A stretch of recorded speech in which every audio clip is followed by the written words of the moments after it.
உங்கள் குழந்தைகளை புரிந்து கொள்ளுங்கள். வாழ்க்கையில் மிக முக்கியமான பெரிய பிரச்சனை என்னன்னா புரிஞ்சுக்கிறது தான் பிரச்சனையே. நம்ம நிறைய நேரத்தில் ஒரு விஷயத்தை எப்படி புரிஞ்சிக்கோன்னா, எப்படி இருந்தால் நமக்கு பிடிக்குமோ அது அப்படி தான் இருக்குன்னு புரிஞ்சுக்கிறோம். உண்மையிலே எப்படி இருக்கோ அப்படி புரிஞ்சுக்கிறதே கிடையாது. இவங்க இப்படிலாம் இருந்தால் நல்லா இருக்குமே அப்படின்னு நம்ம நினச்சோன்னா அவங்க அப்படி தான் இருக்கிறாங்கன்னு நம்ம புரிஞ்சுக்கிறோம். என்னைக்காவது ஒரு நாள் அவங்க அப்படி இல்லைன்னு தெரிய வரும்போது சேச்சா அப்படிலாம் இருக்காது, இன்னைக்கு ஒரு நாள் இருப்பாங்கன்னு நம்மளே சமாதானப்படுத்திக்கிறோம். ஒரு கட்டத்தில் முழுமையாக தெரிய வரும்போது ஏமாற்றம் அடைகிறோம்.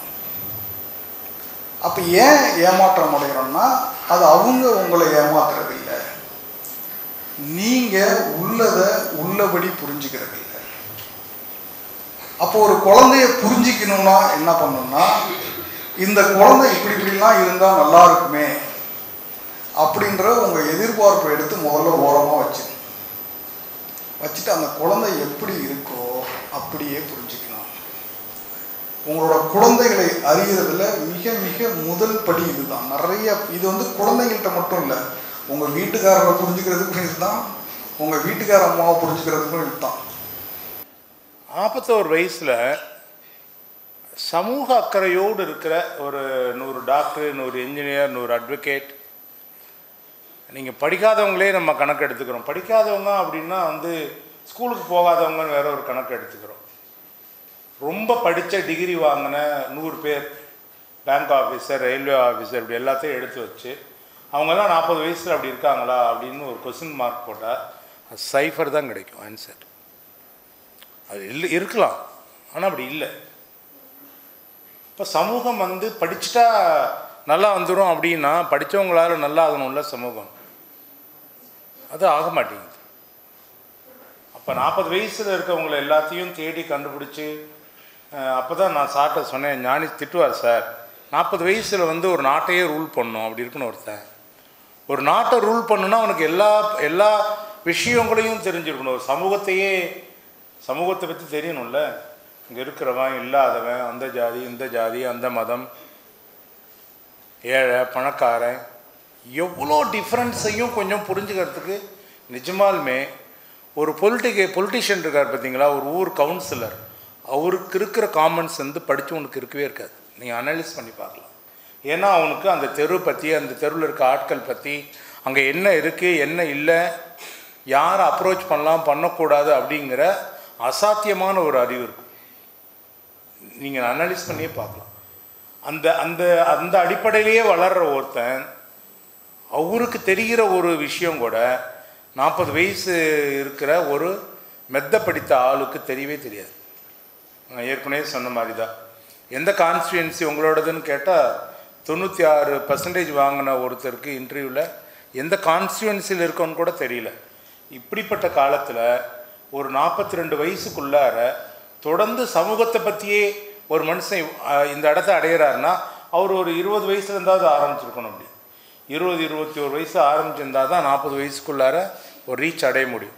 ஒரு 7-8 நீங்களே போட்டிருக்கீங்க வெளியில், ஒரு 7-8 புத்தகங்கள் அவர் எழுதி முடிச்சிருக்கார். புத்தகங்கள் அப்படின்னா என்ன, எனக்கு தெரிகிற அறிவெல்லாம் எழுதி வைக்கிறதா? புத்தகங்கள் சமூக அக்கறை இல்லாமல் எழுதவே முடியாது. It requires social concept. சமூக அக்கறை இல்லாமல் ஒன்று எழுதி பாருங்களேன். நீங்கள் you cannot claim your self as a writer. எல்லாருமே ரைட்டர்னு சொல்கிறோம். அப்போ அடிப்படையிலேயே டாக்டர் சிவபாலன் அவர்களுக்கு ஒரு சமூக அக்கறைங்கிறது பேஸ். அவருடைய பேஸ் சமூக அக்கறை. அந்த அக்கறையின் பால் தான் அவர் படித்த படிப்பை தொடர்ந்து மாணவர்கள், நம் காலத்து மாணவர்கள், நம் காலத்து பெற்றோர்கள் என்ன இருக்குங்கிறத எழுதிக்கிட்டே இருக்கார். நான் இந்த செஷனுக்கு முன்னாடி 10 நாளைக்கு முன்னாடி அவருடைய உயிர்மையில் ஒரு கட்டுரை எடுத்து உங்களுக்கு எல்லாத்துக்கும் போட்டு வாசிக்க சொன்னேன். ஒரு கட்டுரை போதும் ஒட்டுமொத்த வளர் இளம் பருவத்தினருடைய பிரச்சனைகளை புரிஞ்சுக்கிறதுக்கு. டாக்டர் சிவபாலன் இளங்கோவன் அவர்கள் திருச்சி மாவட்டத்தை சேர்ந்தவர் என்பது கூடுதல் பெருமை நமக்கு.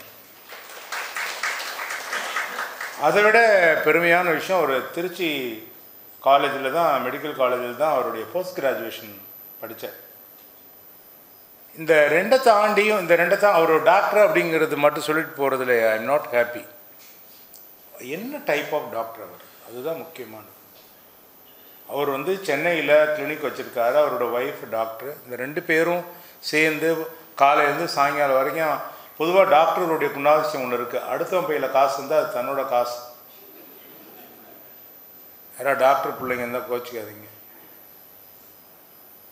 எடுத்து போட்டுது. அப்படி தான் இருக்குது நிலைமை. இங்கே ஒரு பையன் 10ஆம் கிளாஸ் படிக்கிற பையன் நம்ம ஸ்கூலில் வந்து அவன் வந்து படிக்கிறான் மெட்ரிகுலேஷனில். அவன் திடீர்னு வந்து 20 நாள் லீவ் கேட்குறான். ஏன்னு கேட்குறோம், இல்லை சார் 2 கிளாண்டையும் எடுக்கணும்னு சொல்லிட்டாங்க டாக்டர்ஸ் அப்படின்னு. ஏன்னா 10ஆம் கிளாஸ் படிக்கிற பையனுக்கு 2 கிளாண்டையும் ஏன் எடுக்கணுன்ட்டு. எங்கே சர்ஜரி பண்ண போகிறேன்னா அவன் சர்ஜரி பண்ணுற சொன்ன இடம் இன்னும் ஆபத்தான இடம். ஒரு 10th பையனுடைய கழுத்தை அறுக்கிறது அப்படிங்கிறது எவ்வளோ சிக்கலான விஷயம். அப்புறம் அதை விட்டுட்டு நமக்கு தெரிஞ்ச டாக்டருக்கு அவர் அனுப்பிச்சி வச்சு செக் பண்ணால் அப்படி உடனடியாக சர்ஜரி தேவையில்லைங்கிறார் அவங்க அப்பா. அவ்வளோ பாவம். அந்த இடத்துல தான் வந்து சிவபாரணி இளங்கோவன் மாதிரியான மனிதர்களுடைய தேவை வந்து அதிகரிச்சுக்கிட்டே இருக்கு. டாக்டர் ஆகிட்டே இருக்கிறது இங்கே வந்து சமூக கேடுன்னு நான் பார்க்குறேன். என்ன மாதிரி டாக்டர் ஆகணும் அப்படிங்கிறது தான் இங்கே முக்கியம். இன்றைக்கோட திருச்சியில் கிட்டத்தட்ட 14 லட்சம் பேர் இருக்கிறதா சொல்கிறாங்க, திருச்சியோடைய அவுட்டரோட சேர்த்து. ரொம்ப நல்ல தேர்ந்த அக்கறையுள்ள உட்காந்து பேசி நம்மளை கன்வின்ஸ் பண்ணி புரிய வைக்கிற சைக்காட்ரிஸ்ட் வந்து 2 பேர் கூட கிடையாது திருச்சியினுடைய ஒட்டுமொத்த நகரத்தில். நான் வந்து அவர் ஃபோன் பண்ணி, சார் இப்படி ஒரு பிரச்சனை இருக்குது, யார்கிட்ட கூப்பிட்டு போகணுன்னா அவர் யார்கிட்ட கூப்பிட்டு போகிறதுங்கிறாரு. அதுதான் உண்மை. அப்படிப்பட்ட நேரத்தில் தொடர்ந்து எழுதுகிறார். இந்த எழுதுறது எதுக்காக அப்படின்னா, அவருக்கு தெரிஞ்ச அறிவு வந்து பரவலாக்கப்படுவதன் மூலமாக ஒரு 100 வாத்தியாருங்க படித்தாங்க, டீச்சர்ஸ் படித்தாங்க அப்படின்னா அவங்க குழந்தைங்களுக்கு கைட் பண்ண முடியும், இந்த பிரச்சனைகளை சால்வ் பண்ண முடியும். இந்த செஷனுடைய விஷயமே அப்படி தான். பரமேஸ்வரி அவர்களுடைய செஷன் என்னத்தை இம்பேக்டை க்ரியேட் பண்ணுது, இங்கே ஒரு சின்னதாக இடிக்குது இல்லை நம்மளை, அவங்கவுங்கள அவங்கவுங்களோட கனெக்ட் பண்ணி பார்த்துக்கிறதுக்கான ஒரு அறிவை அது கொடுக்குது. அப்படி சார் வந்து இன்றைக்கி வளரிளம் பருவ தமிழ்நாட்டில் எவ்வளோ சைக்காட்ரிஸ்ட் எவ்வளோ சார் உங்கள் அசோசியேஷனில் இருப்பாங்க டாக்டர்? 1000 பேர் இருப்பாங்க. 1000 பேர்லேருந்து நமக்கு வந்து சார் ஒரு 10 பேர் சொல்லுங்க சார் அப்படின்னு சொன்னால், இங்கே திருநெல்வேலியில் ஒரு ராமானுஜம், சென்னையில் ஒரு சிவபாரணி இளங்கோவன், இல்லைன்னா ஒரு ஜமுனா ஒரு பீடியாட்ரிஷியன், இன்னும் கொஞ்சம் 10-20 பேர் நல்லவங்க இருப்பாங்க. அப்போ நல்லவர்களை தேடி பிடிப்பதே பெரிய அவஸ்தையாக இருக்குது. திறமசாலிகள் இருக்கிறார்கள், அவர்கள் ஏமாற்றுகிறார்கள். நல்லவர்கள் இருக்கிறார்கள், குறைவாக இருக்கிறார்கள். இந்த பிரச்சனை தான் நமக்கான பெரிய பிரச்சனை. அப்படி நம்ம தேடி கண்டுபிடிச்சி அவரை தொல்லை பண்ணிகிட்ருக்கோம். இது மட்டும் இல்லை, யாராவது பையன் பேரண்ட்டுக்கு பிரச்சனைன்னா, டாக்டர் வணக்கம் டாக்டர் சொல்லுங்கள், ஏதாவது பிரச்சனையா ஸ்கூலில் டாக்டர், அப்படியே ஆன்லைன் கவுன்சிலிங் கொடுக்கலாமா? ஒரு ஸ்டேஜில் இவங்க ஸ்கூலுக்கு போனதே தப்பாக போச்சு அப்படிங்கிற அளவுக்கு. சரி நாம் பேசலாம் அப்படின்னா ரூபாக்கிட்ட கனெக்ட் பண்ணி இன்றைக்கி ஒன்றும் நிறைய பசங்களை ஸ்கூல்லேருந்து அவருக்கு சென்னைக்கு போய் பார்க்க வச்சுருக்கோம். அவ்வளோ பேரையும் இப்போ கூட ஒரு பையன் அவருடைய கேரில் இருக்கான். ரொம்ப ஒரு சீரியஸான மனநிலையில் இருந்த பையனை பேரண்ட்டுக்கு அந்த புரிதல் இல்லாததுனால, சரியான மருத்துவத்தை அனுப்பிச்சதுனால ஒரு நல்ல கேரில் அந்த பையன் வெரி அன்ஃபார்ச்சுனேட்லி அவனுடைய 12th அவன் கன்னி பண்ண முடியல. ஆனால் நல்ல மனநிலைக்கு மாற்றுறதுக்கு டாக்டர் உதவிட்டு இருக்கார். அவருக்கு இந்த சூழ்நிலையில் இன்றைக்கி இருக்க நாடு இருக்கிற சூழலில் அடாலசன்ட் இஷ்யூஸ், அது மட்டும் இல்லை, குழந்தைகள் பிரச்சனையும் இங்கே நிறைய பிரச்சனையாக இருக்குது. குழந்தைகளுடைய பிரச்சனை என்னென்ன பிரச்சனைகள் வருது? இங்கே இருக்கிற வாத்தியாருங்க எல்லாத்தையும் டீச்சர்ஸ் எல்லாத்தையும் வாத்தியாரனா கோச்சுக்குவீங்க, டீச்சர்ஸ் எல்லாத்தையும் ஒரு பிரச்சனை சொன்னால் சொல்லிடுவோம்ல. இந்த 300 பிரச்சனையும் இவருக்கு சால்வ் பண்ணுங்க அப்படின்னா எவ்வளோ காலத்துக்கு சால்வ் பண்ணுறது? நாளைக்கு இன்னொரு 300 பிரச்சனை வரும். பட் அந்த நாலேஜை நம்ம எப்படி புரிஞ்சுக்கிறது? இந்த பிரச்சனைக்கு தீர்வு சொல்கிறதுக்காக அவர் இங்கே வரல. இந்த பிரச்சனையை எப்படி நாம் புரிஞ்சுக்கலாம், இந்த பிரச்சனை எப்படி அக்கறையோடு அணுகலாம், இதை தீர்வு பண்ணுறது என்னுடைய வேலை அப்படிங்கிறத சொல்லிக் கொடுக்கறதுக்கு ஒருத்தர் தேவைப்படுது. அப்படி சொல்லிக் கொடுக்குற இடத்துல டாக்டர் சிவபாரணி இளங்கோவன் இப்போ ஆனந்த விடன் ஒரு தொடர் எழுதினார், நல்ல தொடர். ரீசெண்டாக ஒரு கதை ஒன்று எழுதினார், கதை எழுதியிருக்கார். இப்போ கதை எழுதுகிறாரு, இதெல்லாம் அந்த கதை வந்து ஏதோ ஒரு கேஸ் ஸ்டடியை தான் கதையை எழுதுறது. அப்போ இதெல்லாம் தான் நமக்குள்ளார மாற்றங்களை ஏற்படுத்திக்கிட்டே இருக்கும். அவர் என்ன நினைக்கிறார், தன்னுடைய பணியை எழுத்தின் மூலமாக சமூகத்துக்கு கொண்டு சேர்க்க முடியும். ஒரு கேஸ் ஸ்டடியை வந்து ஒரு கதையாக எழுதுவதன் மூலிமா ஒரு 1000 பேர்த்துக்கு சேர்க்க முடியும். இன்றைக்கி ஒரு நாள் முழுக்க வந்திருக்கார். ஒரு நாள் தான் அவருக்கு லீவுன்னு வச்சுக்கோங்க. நேற்றுக்கு நைட்டு கிளம்பி இன்றைக்கி காலையில் வந்து பேச போகிற 1.5 மணி நேரத்துக்காண்டி 1 டே முழுக்க செலவு பண்ணிவிட்டு அவர் சென்னைக்கு போகிறதுனால என்ன அவருக்கு 1 லட்ச ரூபாயா கொடுத்துட போகிறோம், இல்லை கொடுக்க போகிறோமா, அதுவே தெரில. சீரியஸாக யோசிச்சு பாருங்க, என்ன பலன்? இப்போ என்னை வந்து இப்போ 2-3 இடத்து காலையிலேருந்து ஃபோன் வந்துகிட்டே இருக்குது, ஒரு முக்கியமான ப்ரோக்ராமுக்கு வரணும்னு. நிஜமாலுமே போகல. அப்போ நான் என்னை கூப்பிட்ற இடத்துக்கு ஸ்கூலை விட்டுட்டு வேலையை விட்டுட்டு போக முடியல. ஆனால் நம்ம கூப்பிட்ற நேரத்துக்கு நமக்காக ஒருத்தர் வரணும்னு நம்ம நினைக்கிறோம். எவ்வளோ முரண்பாடு பாருங்கள். அப்படி ஒரு முழு நாளாக ஞாயிற்றுக்கிழமையை அவங்களும் சரி, அவங்க சொல்லிட்டாங்க, சார் லீவில் தான் சார் வர முடியும், ஒர்க்கிங் டேயில் பர்மிஷன் வாங்கணும். ஸோ எனக்கு ரொம்ப கனமாக இருந்தது. ஒர்க்கிங் டேயில் வர முடியாதுன்னு சொல்கிறதுக்கே எவ்வளோ பெரிய விஷயம் இல்லைங்களா? அப்படி டாக்டர் அவர்களை மனப்பூர்வமாக நான் அறிமுகப்படுத்துவதை விட வரவேற்கிறேன். அப்புறம் அவருடைய மொழி ஒன்று இருக்குது பாருங்கள், லாங்குவேஜ். அது அந்த லாங்குவேஜ் எங்கே கற்றுக்கிட்டாருன்னு நம்ம கேட்கணும். அது தமிழ்லேயே அது ஒரு மாதிரி இருக்கும். சார் வந்து லவ் பண்ணி தான் கல்யாணம் பண்ணிக்கிட்டார். நான் நினைக்கிறது சரியாக இருந்ததுன்னா, இந்த மொழியில் தான் மேடத்தை அவர் வந்து சரி பண்ணியிருக்கணும். அப்படி ஒரு மொழி அவருக்கே சிரிப்பு வந்துச்சு. டாக்டர் அவர்களை அறிமுகப்படுத்தி அவர்களை வருக வருக. உண்மையிலே is my good friend of my, எனக்கு ரொம்ப பிடிச்சமான நல்ல நண்பர் அவர். அவருக்கு எனக்கும் ஒரு மனுஷ் தான் அவரை அறிமுகப்படுத்தி வச்சார். ஆனால் நாங்கள் 2 பேரும் ரொம்ப நல்ல ஃப்ரெண்ட்ஸ் ஆகிட்டோம். இப்போ அப்படிப்பட்ட நண்பரை வரவேற்று அறிமுகப்படுத்துவதில் மகிழ்ச்சி அடைகிறேன்.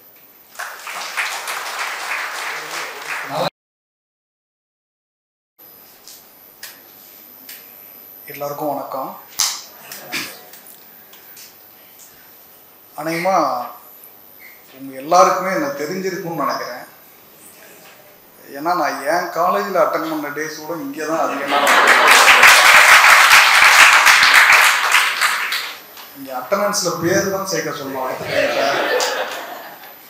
அதுவும் வரும்போது எங்கள் அக்கா வேற சொன்னாங்க, துரோஹித் சார்கிட்ட சொல்லி இதுக்கப்புறம் மாசான சம்பளத்தை போட்டு வச்சுருக்கேன், எப்போ பார்த்தாலும் நீ அங்கேயே போயிட்டு இருக்கேன்னு சொன்னாங்க. சார் ஒரு விஷயம் கரெக்டாக தான் கண்டுபிடிச்சாரு. நான் திருச்சி காலேஜில் தான் நானும் படித்தேன் எம்பிபிஎஸ். என்னோட ஒய்ஃபும் அங்கே தான் படித்தாங்க. அப்போ வந்து ஒரு செகண்ட் இயர் படிக்கும்போது நினைக்கிறேன், துண்டு சீட்டில் எழுதி கொடுத்து, வேர்கள் இல்லா பூச்செடி கால்கள் கொண்டு நடக்கிறாய்.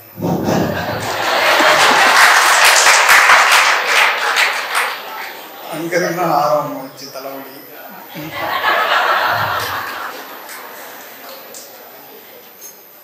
வழக்கமாக வந்து சார் வந்து இது மாதிரி ஏதாவது ஒரு மீட்டிங் கூப்பிட்டாருன்னா அந்த மீட்டிங்கில் நீங்கள் என்ன பேசணும்னு சொல்லி ஒரு வாய்ஸ் நோட் அனுப்புவார். நான் ஏற்கனவே கூட சொல்லியிருக்கேன்னு நினைக்கிறேன், நான் பேசுகிற நேரத்தோட அதிக நேரம் இருக்கும் அந்த வாய்ஸ் நோட்டு.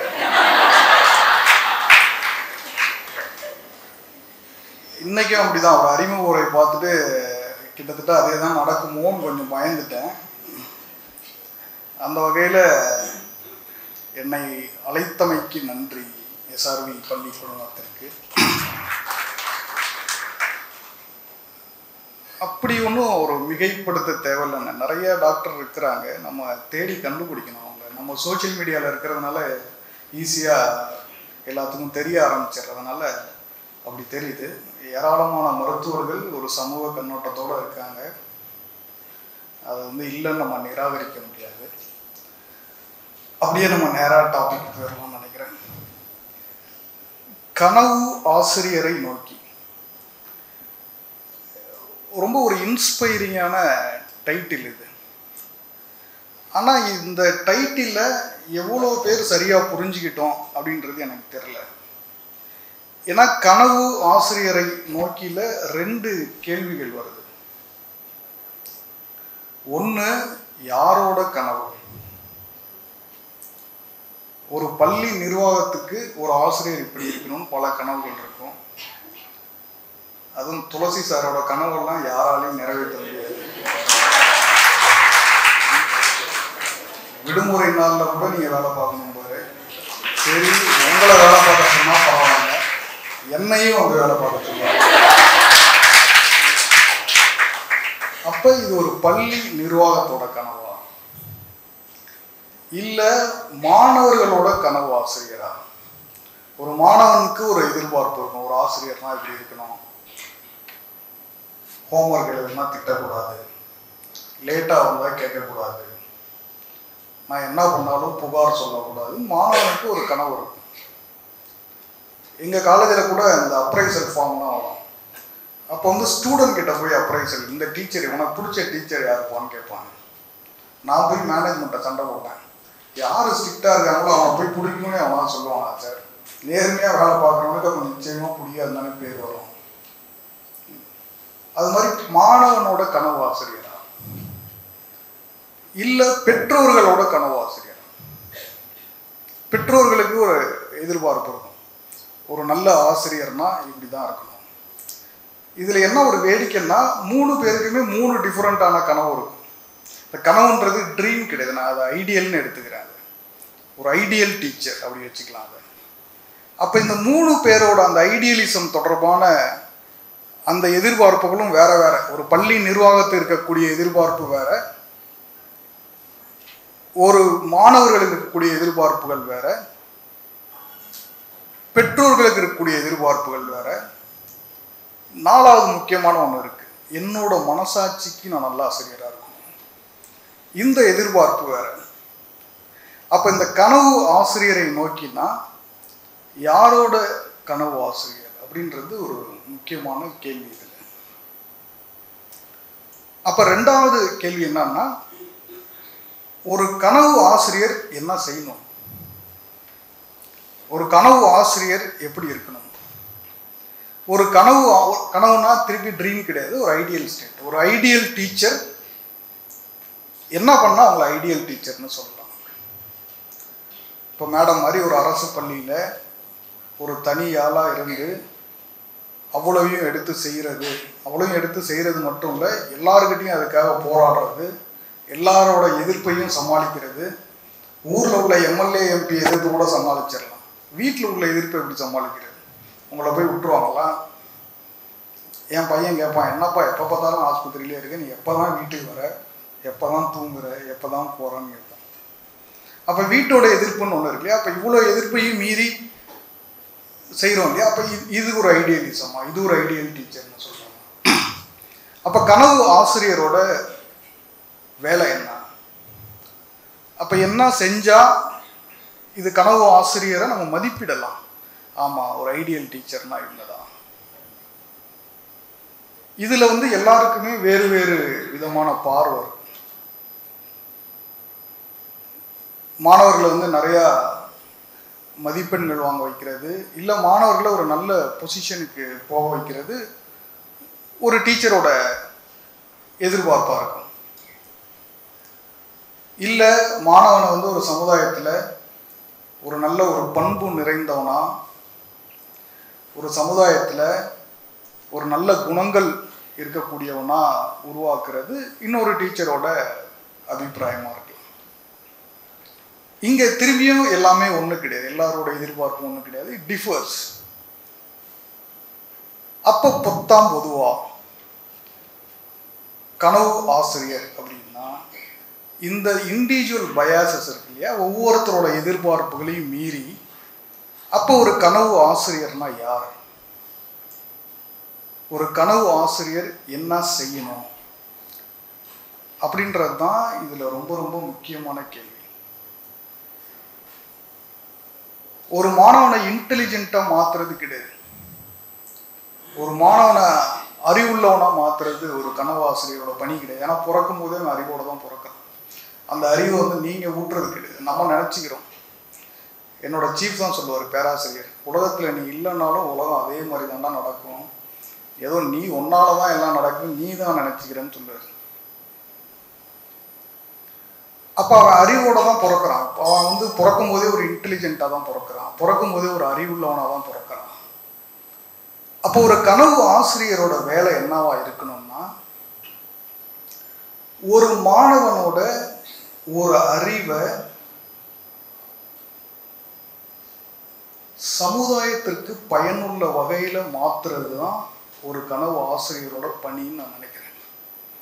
ஏன்னா அல்டிமேட்டாக நம்ம மனிதர்களோட தலையாய கடமை என்னன்னா சமூக ஒழுங்கை பாதுகாக்கிறது. சமூக அக்கறைன்றது லக்ஸுரி இல்லை, சமூக அக்கறைன்றது அவங்க கொடுக்குற கேடயம் கிடையாது. சமூக அக்கறை தான் ஒரு மனிதனுக்கு இயல்புலேயே இருக்கக்கூடியது. நம்ம அதனால தான் மனிதர்களாகவே இருக்கோம். மனிதர்களுக்கும் விலங்குகளுக்கும் உள்ள மிக முக்கியமான வித்தியாசம் என்னன்னா, மனிதன்ற ஒரு சோஷியல் அனிமல். சோஷியல் அனிமல்னால் என்னன்னா, அவனுக்கு அவனோட விருப்பு வெறுப்புகள்லாம் முக்கியம் கிடையாது. விலங்குகளை பொறுத்த வரைக்கும் அதுக்கு என்ன பசிச்சுதுன்னா உடனே சாப்பிடணும், ஏதாவது வேணும்னா உடனே செய்யணும். இப்போ உங்களுக்கு பசிச்சா நீங்கள் உடனடியாக போயிட முடியுமா? இந்த ரூமை விட்டு சார் முதல் ரூம்லேயே உட்காந்துருக்கு.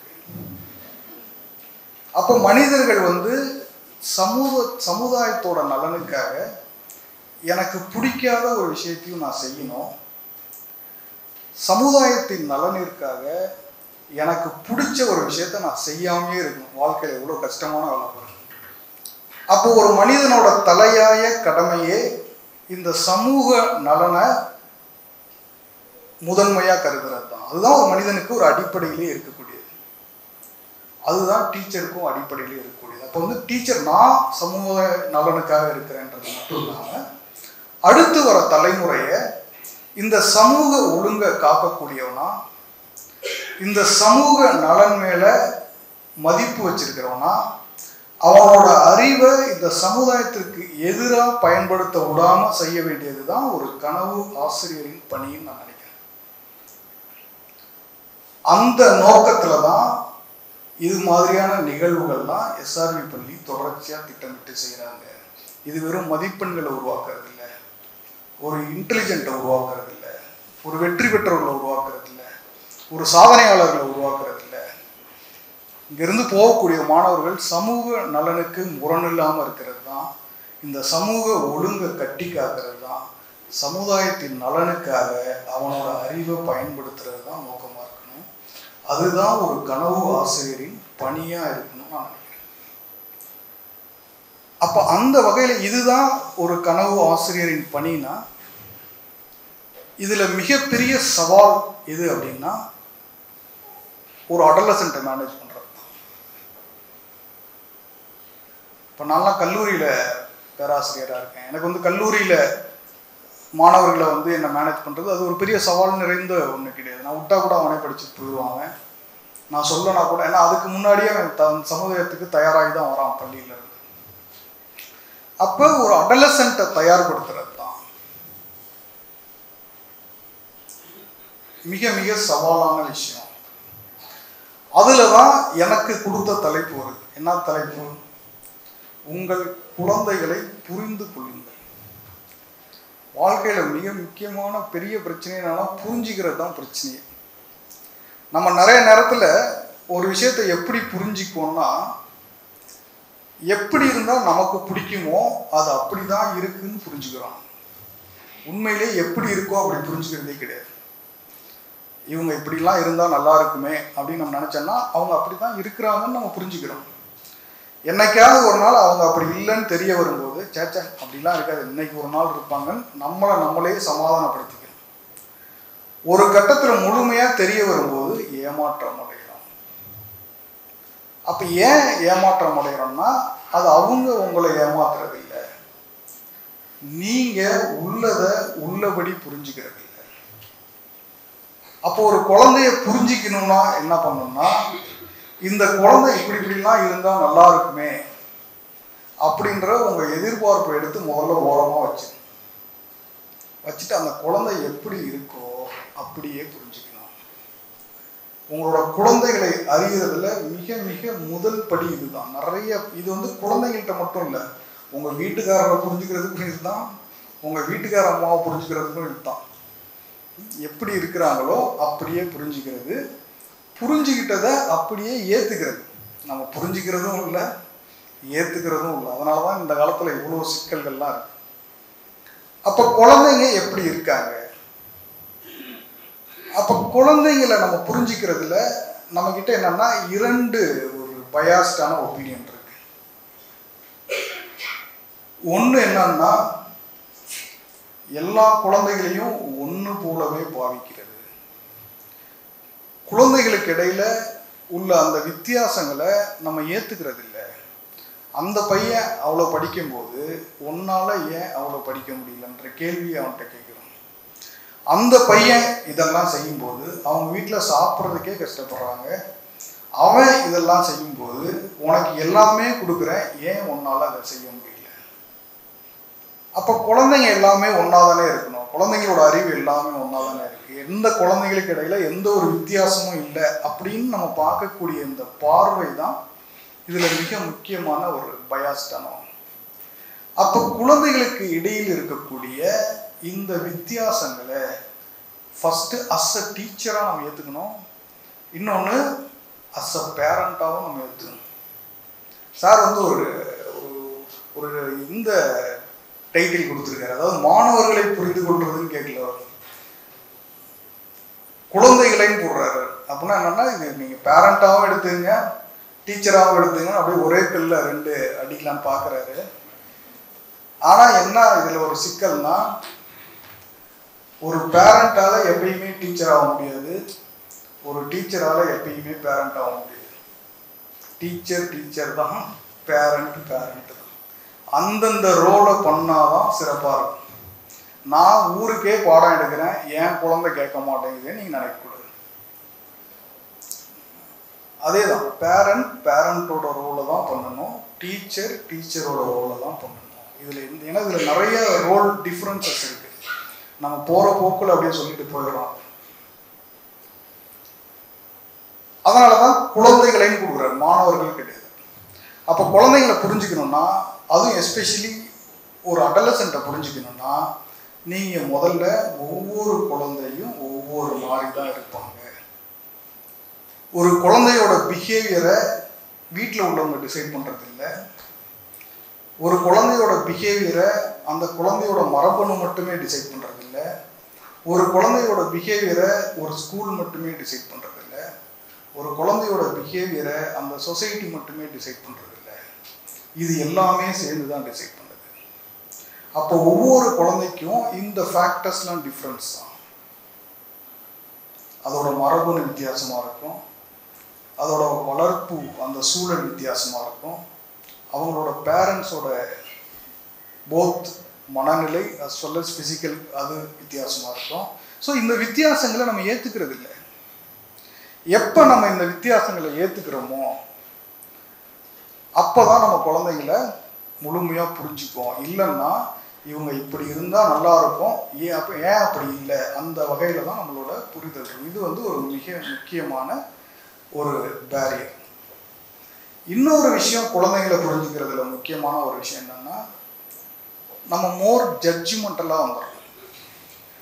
இன்னைக்கு வந்து ஒரு பையன் எதிர்த்து பேசிட்டானா, இவன்லாம் வாழ்க்கையில் எப்பயுமே இப்படி தான் பேசக்கூடியவன், இவன்லாம் வாழ்க்கையில் எப்படி உருப்பிட போகிறான், இல்லை இவன்லாம் யாருக்கிட்டையுமே மரியாதை இல்லாமல் தான் நடந்துக்குவோம், உடனடியாக நம்ம ஒரு ஜட்ஜ்மெண்டலுக்கு வந்துடும். பட் குழந்தைகளை பொறுத்த, குறிப்பாக அடலசென்ட்டை பொறுத்த வரைக்கும் என்னென்னா, அது ஒரு டைனமிக் ஸ்டேட். டைனமிக் ஸ்டேட்னா என்னன்னா, மாறிக்கிட்டே இருக்கும். நம்மளோட வாழ்க்கை பருவத்திலே அடலசென்ட் அளவுக்கு ஒரு டைனமிக் ஸ்டேட்டே கிடையாது. குழந்தை பிறந்ததுலேருந்து 10 வயசு வரைக்கும் கிட்டத்தட்ட ஒரே மாதிரியே தான் இருக்கும். 20 வயசுல ஆரம்பித்து நம்ம 40 வயசு வரைக்கும் ஒரே மாதிரியே தான் இருக்கும். 40 வயசுலேருந்து கடைசி வரைக்கும் சார் சொல்கிற மாதிரி ஒரே மாதிரியே தான் இருக்கும். எந்த ஒரு ஆனால் 12 வயசுலேருந்து 18 வயசுக்குள்ளே நடக்கக்கூடிய அந்த சேஞ்சஸ் வேறு வாழ்க்கை பருவத்தில் எப்பயுமே நடக்காது. ஏன்னா அந்த அளவுக்கு உங்களோட பிரெயின் வந்து வேகமாக வளர்ந்துக்கிட்டே இருக்கும். ஒரு குழந்தை பிறக்கும்போது 40% பிரெயின் மட்டும்தான் வளர்ச்சி அடைஞ்சிருக்கு.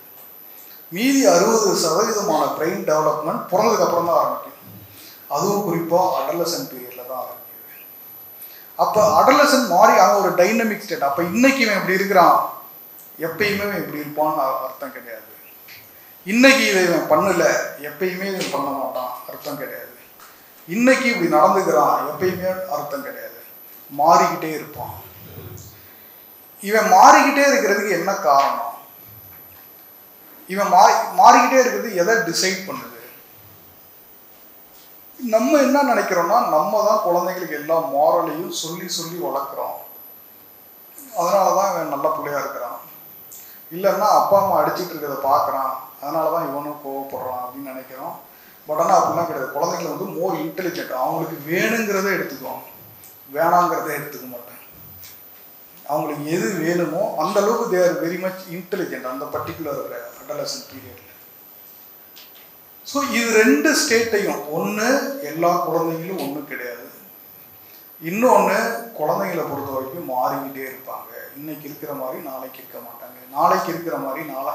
ஸோ இந்த சேஞ்சஸையுமே நம்ம ஏற்றுக்கிட்டாதான் குழந்தைகளை முழுமையாக புரிஞ்சுக்க முடியும்.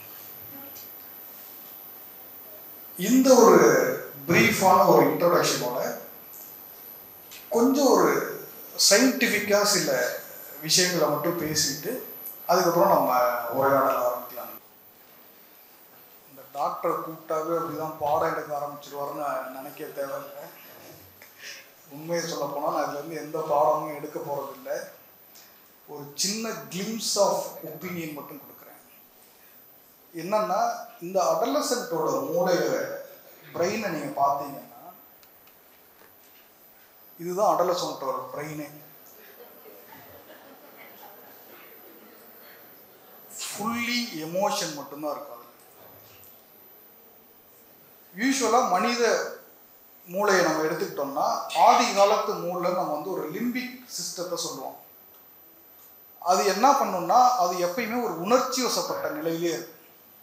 அது ஒரு ப்ளஷரை சீக் பண்ணக்கூடியதாக இருக்கும். எனக்கு ஒரு விஷயம் பிடிக்குதுன்னா உடனடியாக லிம்பிக் சிஸ்டம் என்ன சொல்லணும்னா, போய் பண்ணு அப்படி சொல்லும். எனக்கு பசிக்குதுன்னா உடனடியாக லிம்பிக் சிஸ்டம் என்ன சொல்லணும்னா, போய் சாப்பிடு. எனக்கு ஒரு பொண்ணுக்கிட்ட பேசணும்னா, போடா அப்படி பேசுகிற, அப்போ என்னடான்னு கேட்கும். ஸோ அந்த அளவுக்கு ஒரு ப்ளஷர் சீக்கிங்காக இருக்கும். அது எமோஷ்னல் பிரெயின்னு சொல்லுவாங்க. ஆதி காலத்து இதான் வந்து நியோ, அந்த காலத்தில் மனிதர்களுக்கு இதான் பசிச்சுதுன்னா உடனடியாக போய் வேட்டையாடி எதாவது சாப்பிடணும். ஸோ லைக்வைஸ் அவனோட இம்பல்ஸ்க்கு ஏற்ற மாதிரியே நடந்துகிட்டே இருப்பான். ஏன்னா மோர் எமோஷ்னல் பிரெயின், அது லிம்பிக் பிரெயின்றது. அதுக்கப்புறம் மனிதர்கள் வந்து ஒரு சொசைட்டியாக உருவாக ஆரம்பிச்சதுக்கப்புறம், பர்டிகுலர்லி இந்த ஒரு அக்ரிகல்ச்சரல் இதெல்லாம் நடக்க ஆரம்பிச்சதுக்கப்புறம் என்ன ஆகும்னா, அதுக்கு முன்னாடி வரைக்கும் நம்ம நிறைய புரதமும் கொழுப்பும் தான் இருக்கும். ஏன்னா மாமிசம் தான் சாப்பிடுவோம் இல்லையா. இந்த அக்ரிகல்ச்சர் வந்ததுக்கப்புறம் என்னன்னா, நிறைய கார்போஹைட்ரேட் எடுக்க ஆரம்பிக்கும். இந்த கார்போஹைட்ரேட்டோட மிகப்பெரிய பணி என்னன்னா, இன்னைக்கு வந்து பேலியோ டயட்டு, அந்த டயட், இந்த டயட்லாம் சொல்லி கார்போஹைட்ரேட்டே நம்ம வந்து ஒரு வில்லனாக பார்க்கக்கூடிய சூழலில் இருக்கோம். நம்ம இந்த கார்போஹைட்ரேட்டோட மிகப்பெரிய பணி என்னன்னா, நம்ம உடம்புலேயே பயங்கர ஃபாஸ்ட்டாக வேலை செய்யக்கூடியது நம்மளோட மூளை தான். அதாவது உடம்புல மற்ற உறுப்புகள்லாம் செய்கிறதோட 300 மடங்கு அதிக செயல்திறன் வந்து மூளைக்கு தான் இருக்கும். இந்த மூளையோட இந்த ஃபாஸ்டஸ்ட் செயல்பாடுகளுக்கு என்ன காரணம்னா குளுக்கோஸ் தான். குளுக்கோஸ் அளவுக்கு ஒரு ஃபாஸ்ட்டாக எனர்ஜியை கொடுக்கக்கூடிய சப்ஸ்டன்ஸே கிடையாது. நீங்கள் வந்து கீட்டோ டயட்னு சொல்கிறோம் இல்லையா, அதை வந்து குளுக்கோஸ் பதிலாக நிறைய ஃபேட் எடுத்து கீட்டோன் பாடிஸ் வர ஆரம்பிக்கும். கீட்டோன் பாடிஸால் அந்த அளவுக்கு ஒரு எனர்ஜியே கொடுக்க முடியாது பிரெயினோட இதுக்கு. அப்போ இந்த கார்போஹைட்ரேட் நிறையா எடுக்க ஆரம்பிச்சதுக்கப்புறம் பிரெயின் பயங்கர ஃபாஸ்ட்டாக வேலை செய்ய ஆரம்பித்ததுக்கப்புறம் தான் நம்மளோட பிரெயினில் வந்து இந்த ப்ரீஃப்ரான்டல் கார்டெக்ஸ்னு முன்னாடி முன் மூளை வளர ஆரம்பிக்கும். அதுக்கப்புறம் தான் இந்த முன் மூளை, இந்த ப்ரீ கார்டிகல் பிரெயின் சொல்லுவாங்க. இந்த கார்டிகல் பிரெயினோட முக்கியமான வேலையே என்னன்னா, இந்த லிம்பிக் சிஸ்டம் கொடுக்கக்கூடிய இம்பல்சஸை குறைக்கிறது தான். இன்ஹிபிட். இப்போ லிம்பிக் சிஸ்டம் போய் சாப்பிடுன்னு சொன்னிச்சுன்னா கார்டெக்ஸ் வந்து, ஏண்டா அவர் காட்டு கத்தி கத்தி கிளாஸ் எடுக்கிறாரு, இப்போ போய் நீ சாப்பிட போறியா, உட்காந்து கவனிடான்னு சொல்லுவோம். எனி பயாலஜிக்கல் இம்பல்சஸை, எனி நேச்சுரல் இன்ஸ்டிங்க்டை இன்ஹிபிட் பண்ணுறது தான் இந்த கார்டிகல் பிரெயினோட வேலை. அப்போ இந்த கார்டிகல் பிரெயின் இருக்கிறதுனால தான் நம்ம என்ன பண்ணுறோம், பிடிச்ச ஒரு விஷயத்த செய்யாமல் இருக்கோம், பிடிக்காத ஒரு விஷயத்த செய்கிறோம். அப்போ ஒரு மனுஷன் ஒரு சோஷியல் அனிமலாக பரிணமிச்சதுக்கு காரணமே என்னன்னா இந்த ஒரு கார்டிகல் பிரெயின் தான். அதுக்கு காரணமே என்னன்னா கார்போஹைட்ரேட். நான் அதனால தான் அந்த உணவு புக்கில் கூட எழுதியிருப்பேன், ஒரு கார்போஹைட்ரேட்டை சாப்பிடக்கூடாதுன்னு சொல்கிறது வந்து it is biggest injustice to the human பிரெயின்னு சொல்லுவேன். நீ ஹியூமன் பிரெயினுக்கு செய்யக்கூடிய மிகப்பெரிய அநீதியே என்னன்னா கார்போஹைட்ரேட் நிப்பாட்டுறது தான். ஏன்னா அது இல்லைன்னா நீ இன்னைக்கு நீயாவே இருந்திருக்க மாட்டேன், காட்டில் தான் சுற்றிட்டு இருந்த. ஸோ இந்த கார்டிகல் பிரெயின் வந்து அவ்வளோ தூரம் ரொம்ப ஒரு மனிதர்களாக உருவாக்குனதில் இந்த கார்டிகல் பிரெயினுக்கு ரொம்ப ரொம்ப பங்கு அதிகம். இதுதான் இந்த கிளாஸ். அடலசன்ட் பிரெயினை பொறுத்த வரைக்கும் இந்த கார்டிகல் பிரெயின் முழுமையாகவே வளர்ச்சி அடைஞ்சிருக்காது. முழுக்க லிம்பிக் பிரெயின் மட்டுமே தான் இருக்கும். 18 வயசுக்கு மேலே தான் அந்த கார்டெக்ஸ்ன்றதே டெவலப் ஆக ஆரம்பிக்கும். அப்போ ஒரு அடலசன்ட்லாம் இப்படி நடந்துக்கிறான், மோர் எமோஷ்னலாக இருக்கிறான், மோர் இம்பல்சிவாக இருக்கிறான், ஒரு ஆப்போசிட் மேலே அட்ராக்ஷனாக இருக்கிறான், ஒரு சப்ஸ்டன்ஸை ட்ரை பண்ணி பார்க்குறான், ஒரு போதைப் பொருளை எடுத்து பார்க்குறான். இது எல்லாத்துக்கும் காரணம் என்னன்னா அவன் காரணம் கிடையாது, அவனோட பிரெயின் தான் காரணம். ஏன்னா வெறும் லிம்பிக் சிஸ்டம் மட்டும்தான் இருக்குது. அதனால தான் சிக்மண்ட் ஃப்ராய்டுன்னு ஒருத்தர் இருந்தார் அந்த காலத்தில், ஒரு பெரிய சைக்காலஜி. அவர் என்ன சொல்லுவார்னா, இது வந்து கார்டெக்ஸ் அதெல்லாம் அவருக்கு தெரியாது அந்த காலத்தில், அந்த டெவலப் ஆகல. அவர் வந்து சூப்பர் ஈகோன்னு சொல்லுவார். அந்த சூப்பர் ஈகோ டெவலப் ஆகிற வரைக்கும் பெற்றோர்கள் தான் சூப்பர் ஈகோவாக இருக்கணும் குழந்தைகளுக்கு. அப்போ இந்த கார்டெக்ஸ் டெவலப் ஆகிற வரைக்கும் பெற்றோர்கள் எந்த அளவுக்கு மோரலாக இருக்கிறோமோ, பெற்றோர்கள் எப்படி நடந்துக்கிறாங்களோ, பெற்றோர்கள் எந்த அளவுக்கு இந்த மொராலிட்டியை ஃபாலோ பண்ணுறாங்களோ அதுபடி தான் அவன் இருப்பான். பெற்றோர்கள்ட்ட இது இல்லை அப்படின்னா அவனால் அந்த லிம்பிக் இம்பல்சஸை கண்ட்ரோல் பண்ண முடியாது. அப்போ ஒரு அடலசன்ட் பருவத்தில் வரக்கூடிய எல்லா சிக்கல்களுக்கும் காரணம் அவனோட பிரெயின் தானே தவிர அவன் கிடையாது. இன்னொரு சிக்கல் என்ன காரணம்? அவனோட பேரண்ட்ஸ் தானே தவிர அவன் கிடையாது. அவனோட சொசைட்டி தானே தவிர அவன் கிடையாது. நீங்கள் எடுக்கிற படம் எல்லாம் ட்ரக் மாஃபியாவாக எடுத்து கொக்கைனாக காமிச்சிட்டு இருந்தீங்கன்னா அவன் ஏற்கனவே லிம்பிக் இம்பல்சஸில் சுற்றிட்டு இருக்கிறான். அந்த காலத்துலன்னு சொன்னாவே எங்கள் அக்கா பசங்கள்லாம் என்ன பூமர் மாதிரி பேசுகிறீங்க அம்மா. நான் காலேஜ் ஸ்கூல் படிக்கும் போதெல்லாம் வந்து எங்கள் கிளாஸில் எவனாலும் ஒருத்தன் சிகரெட் பிடிப்பான், எவனாலும் ஒருத்தன் தண்ணி அடிப்பான். அவன் மேலே தான் ஸ்டிக்மா இருக்கும். அவனை தான் ஒரு மாதிரி பார்ப்போம், மோசமான ஆள் போடலாம் அப்படின்னு பார்ப்போம். இன்றைக்கி அதே கிளாஸில் ஸ்கூலில் எவன் சப்ஸ்டன்ஸ் எடுக்கலையோ அவனை ஸ்டிக்மடைஸ்டாக பார்க்குறான். இவன் ஒன்றுத்துக்கும் உதவ மாட்டான், அவன் கூட ஏன் பேசிகிட்டு இருக்கான். ஸோ சொசைட்டி அவனை ரிஃப்ளெக்ட் பண்ணுது. ஒரு பேரண்டலோட மொராலிட்டி அவன்கிட்ட ரிஃப்ளெக்ட் ஆகுது. இந்த எஜுகேஷனல் சிஸ்டம் அவங்ககிட்ட ரிஃப்ளெக்ட் ஆகுது. டீச்சர்ஸ் அவங்களோட அணுகுமுறை அவன்கிட்ட ரிஃப்ளெக்ட் ஆகுது. அவன் எல்லாத்தையுமே பார்க்குறான். அப்போ அவனோட லிம்பிக் இம்பல்சஸை அவன் இன்ஹிபிட் பண்ணுறதுக்கான தேவைகளே இந்த சொசைட்டி அவங்க கொடுக்கல. எல்லாருமே தானே பண்ணுறாங்க, நயம் பண்ணக்கூடாதுன்னு கேட்குறான். எங்கள் அப்பா போய் சொல்கிறாரு, எங்கள் அம்மா போய் சொல்கிறாங்க, சொசைட்டியில் எல்லாரும் போய் சொல்கிறான். போய் சொல்கிறவங்க தான் நல்லவனாக காமிக்கிறான், யாராவது ஏமாத்துறவங்க தான் இன்னைக்கு சினிமாவில் ஹீரோவாக இருக்கிறான். அப்போ என்னோட ரோல் மாடல் எல்லாமே இப்படி இருக்கும்போது நான் ஏன் இந்த லிம்பிக் இந்த இம்பல்சஸை இன்ஹிபிட் பண்ணோம்? தேவையில்லை இல்லையா? ஸோ இதுதான் இன்னைக்கு ஒரு அடலசன்ட் பருவத்தில் ஒரு மாணவன் ஒரு எக்ஸ்ட்ரீமான ஒரு பிஹேவியர் செய்கிறான் அப்படின்னா நம்ம அவனை அக்யூஸ்டாக பார்க்கக்கூடாது, அவனை ஒரு விக்டிமாக தான் பார்க்கணும். அவன் ஒரு பாதிக்கப்பட்டான், அவன் மேலே தான் கவனம் அதிகமாக இருக்கும். நான் வந்து ஸ்டான்லி மருத்துவக் கல்லூரியில் நான் பிஜி படிக்கும்போது இது மாதிரி கிளாஸ் ரூமில் வந்து 4 பசங்க கஞ்சா அடிச்சிட்டாங்க, எம்பிபிஎஸ் பசங்க. அப்போ வந்து எல்லா என்கொயரி நடக்குது, கமிட்டி ஃபார்ம் பண்ணுறாங்க, நிறைய பேராசிரியர்கள்லாம் சேர்ந்து ரிப்போர்ட் கொடுக்குறாங்க. அவனை வந்து காலேஜில் இருந்து 4 பேர்த்தையும் 1 மாதம் சஸ்பெண்ட் பண்ணோம். அப்போ என்னோட பேராசிரியர் அவர் அந்த கமிட்டியில் இருக்கார். அவர் என்ன கேட்குறாருன்னா, அவனை 1 மாதம் சஸ்பெண்ட் பண்ணால் அவன் கஞ்சா அடிக்கிறது அதிகமாகவும் குறையும். அப்போ நீ அவன் மேலே நடவடிக்கை எடுக்கிறது அவனை நல்வழிப்படுத்துறதுக்கா இல்லை உங்கள் காலேஜை நீங்கள் நல்ல பேர் காமிச்சிங்கன்றதுக்காகவா? எது உங்களோட அவசியம், எது உங்களோட நோக்கம் அப்படின்னு கேட்டு சண்டை போட்டால், அப்போ ஒருத்தர் வந்து கிளாஸில் வந்து ஒரு டீவியேட்டடாக இருக்கிறான், கிளாஸில் வந்து அவன் ஒரு டிஸ்டர்ப்டாக இருக்கிறான் அப்படின்னா அவன் மேலே தானே நம்ம கவனம் அதிகமாக கொடுக்கணும். நல்லா படிக்கிறவன் மேலே எது கவனம் கொடுக்கணும்? இது சென்னையிலலாம் பார்த்தீங்கன்னா நிறைய ப்ரைவேட் ஸ்கூலில் வந்து என்னன்னா, ஒரு பையன் சின்னதாக பக்கத்தில் பேசிட்டா கூட நீ போய் சைக்காட்ரிஸ்ட்டை ஒரு ஒப்பீனியன் வாங்கிட்டோன்னு அனுப்பிச்சுட்ருவேன். அதுவும் அவங்க பேரண்ட்ஸ் வந்து, சார் ஒப்பீனியன் அவங்களுக்கா எங்களுக்கானே தெரியுங்க சார், சும்மா பேசுறதுக்கு நீ ஏன் பேசுகிற, நீ ஏன் தொந்தரவு பண்ணுற.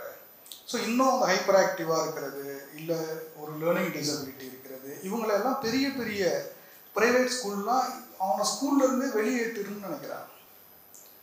நியாயத்துக்குன்னு பார்த்தா அவனுக்கு தானே தேவை அதிகம். எங்கே தேவை அதிகமோ அங்கே தானே நம்ம சர்வீஸை டெலிவரி பண்ணணும். ஆனால் இந்தியாவை பொறுத்த வரைக்கும் என்னென்னா, எங்கே தேவை குறைவோ அங்கே மோர் சர்வீஸ் இருக்குது, எங்கே தேவை அதிகமோ அங்கே சர்வீஸே இருக்குது. இது எல்லா துறையிலுமே இருக்குது, என் துறையில் கூட இருக்குது. அப்போ ஒரு மாணவன் டீவியேட் ஆகும், ஒரு அடலசன்ட் பிஹேவியர் அவனுக்கு இருக்குது, அவன் ஒரு லிம்பிக் இம்பல்சஸில் சுற்றுறான், அவனுக்கு வெளியே இருந்து எந்த ஒரு இன்ஹிபிஷனும் இல்லை, ஒரு மொராலிட்டி இல்லை, அவனோட சொசைட்டியே ஒரு இம்மோரலாக இருக்குது, அவனோட சொசைட்டியே ஒரு டிஸ்கிரிமினேட்டரியாக இருக்குது, அவனோட சொசைட்டியே ஒரு தவறான தகவல்களை அவனை கொடுத்துக்கிட்டு இருக்கு. அப்போ அதுக்கு அவன் பலியாகிறான், ஒரு விக்டிம் தானே அவன். அப்போ அந்த விக்டிமை நம்ம எப்படி இந்த சிஸ்டத்துக்குள்ளே எடுத்துகிட்டு வர்றது? அப்போ அவன் மேலே தானே நம்ம அதிக கவனத்தை செலுத்தணும், அவன் மேலே தானே அதிக ஃபோக்கஸ் செலுத்தணும். நம்ம அப்படி பண்ணுறோமா இல்லையா அப்படின்றது ஒரு அடலசன்ட்டை புரிஞ்சிக்கிறதுல இது ஒரு முக்கியமான ஒரு விஷயம். நம்ம நிறைய நேரத்தில் நம்மளோட சில வேல்யூஸ்லாம் வச்சுருக்கோம். இப்படி இருந்தால் நல்லவன், இப்படி இருந்தால் கெட்டவன், இப்படி பண்ணால் நல்லவங்க, இப்படி பண்ணால் நம்ம அதுக்கு ஏற்ற மாதிரி தான் நம்ம ரியாக்ட் பண்ணுறோமே தவிர உண்மையிலே அவனுக்கு என்ன தேவை, அதை நம்ம எவ்வளோ தூரம் புரிஞ்சுக்கிறோம் அப்படின்றது ஒரு கேள்வியாக. அவ்வளோதான், இதுக்கு மேலே பிரெயினில் இருக்காது. ஸோ அண்டர்ஸ்டாண்டிங் அடலசன்ட் இதெல்லாம் அவங்ககிட்ட பெரிய சேஞ்சஸ் இருக்கும். நான் இதுக்குள்ளலாம் ரொம்ப டீட்டெயிலாக போக விரும்பல. பட் இந்த ஏஜில் என்னென்னா எப்பயுமே அவனுக்கு உடனடியாக கிடைச்சவன், அவனால் ஒரு விஷயத்தை இல்லை நான் அடுத்த மாதம் வாங்கிக்கிறேன், இல்லை நான் அடுத்த லீவில் வாங்கிக்கிறேன் அப்படின்ற மாதிரி இல்லை. இன்றைக்கி சோஷியல் மீடியாவோட அந்த ப்ரிடாமினெண்ட்டில் இந்த ஹியர் அண்ட் நவுன்ற கான்செப்ட் இன்னும் ஆக்சிலரேட் ஆகிடும். ஏன்னா கூட உள்ளவங்கலாம் ஒரு பைக் வச்சு சுற்றும் போது எனக்கு ஏன் நீ பைக் வாங்கி தர மாட்டேன்ற, பைக் வாங்கி தரலன்னு அம்மா கொலை பண்ண பசங்களெல்லாம் நியூஸில் படிச்சுட்டு இருக்கணும். வேறு எந்த காலத்துலேயுமே அப்படி நடந்தது. ஸோ அந்த ஹியர் அண்ட் நவ் ரொம்ப அதிகமாக இருக்கும். அப்போ நம்ம தான் ஒரு பேரண்ட்ஸாகவும் ஒரு டீச்சராகவும் ஒரு விஷயத்தை எப்படி நிதானமாக, எனக்கு இப்போ வேணும்னா நான் ஒரு ஃபோன் வேணும்னா உடனடியாக நான் வாங்குறேன், அவன் இது வேணும்னு கேட்குறான், ஒரு சினிமா பார்க்கணுன்னு கேட்குறான், நான் விக்ரம் படத்துக்கு போகணும்னு கேட்குறான், உடனடியாக டிக்கெட் போட்டு கூப்பிட்டு போகிறோம். ஸோ நம்ம அதை என்ன பண்ணுறோம், நம்ம அதை ரீஇன்ஃபோர்ஸ் பண்ணுறோம், நம்ம அதை என்கரேஜ் பண்ணுறோம். நம்மளால் செய்ய முடியாத ஒரு விஷயத்தில், நம்மளால் உடன்பாடு இல்லாத ஒரு விஷயத்தில் மட்டும் என்ன நீ கேட்டோடனே அதை கொடுக்கணுமான்னு கேட்குறோம். ஆரம்பத்துலேருந்தே நம்ம அதை செய்கிறது இல்லை. ஒருத்தன் அழுதானா உடனடியாக கொடுத்துட்றோம், அடம்பிடிச்சானா கொடுத்துட்றோம், அடித்தானா கொடுத்துட்றோம். ஸோ இது எல்லாத்தையும் நம்மளே அறியாமல் அவனை ரீஇன்ஃபோர்ஸ் பண்ணிகிட்டே இருக்கிறோம். அப்போ ஒரு கட்டத்தில் அவனே பழகிடுறான், அப்போ இதெல்லாம் செஞ்சால் மட்டுமே தான் எனக்கு கிடைக்கும். அப்போ இந்த ஹியர் அண்ட் நவுன்ற அந்த கான்செப்ட்ன்றது ரொம்ப ரொம்ப ப்ரிடாமினெண்ட்டாக இந்த காலத்தில் வந்துக்கிட்டு இருக்கிறதுக்கு நம்மளுமே அதை ரொம்ப அலட்சியப்படுத்துனது ஒரு காரணமாக இருக்கும். அப்போ அவனுக்குள்ளே இருக்கக்கூடிய இந்த ஒரு ஹியர் அண்ட் நவுன்ற அந்த ஒரு இன்ஸ்டிங்க்டை நம்மளோட நடவடிக்கை இல்லை.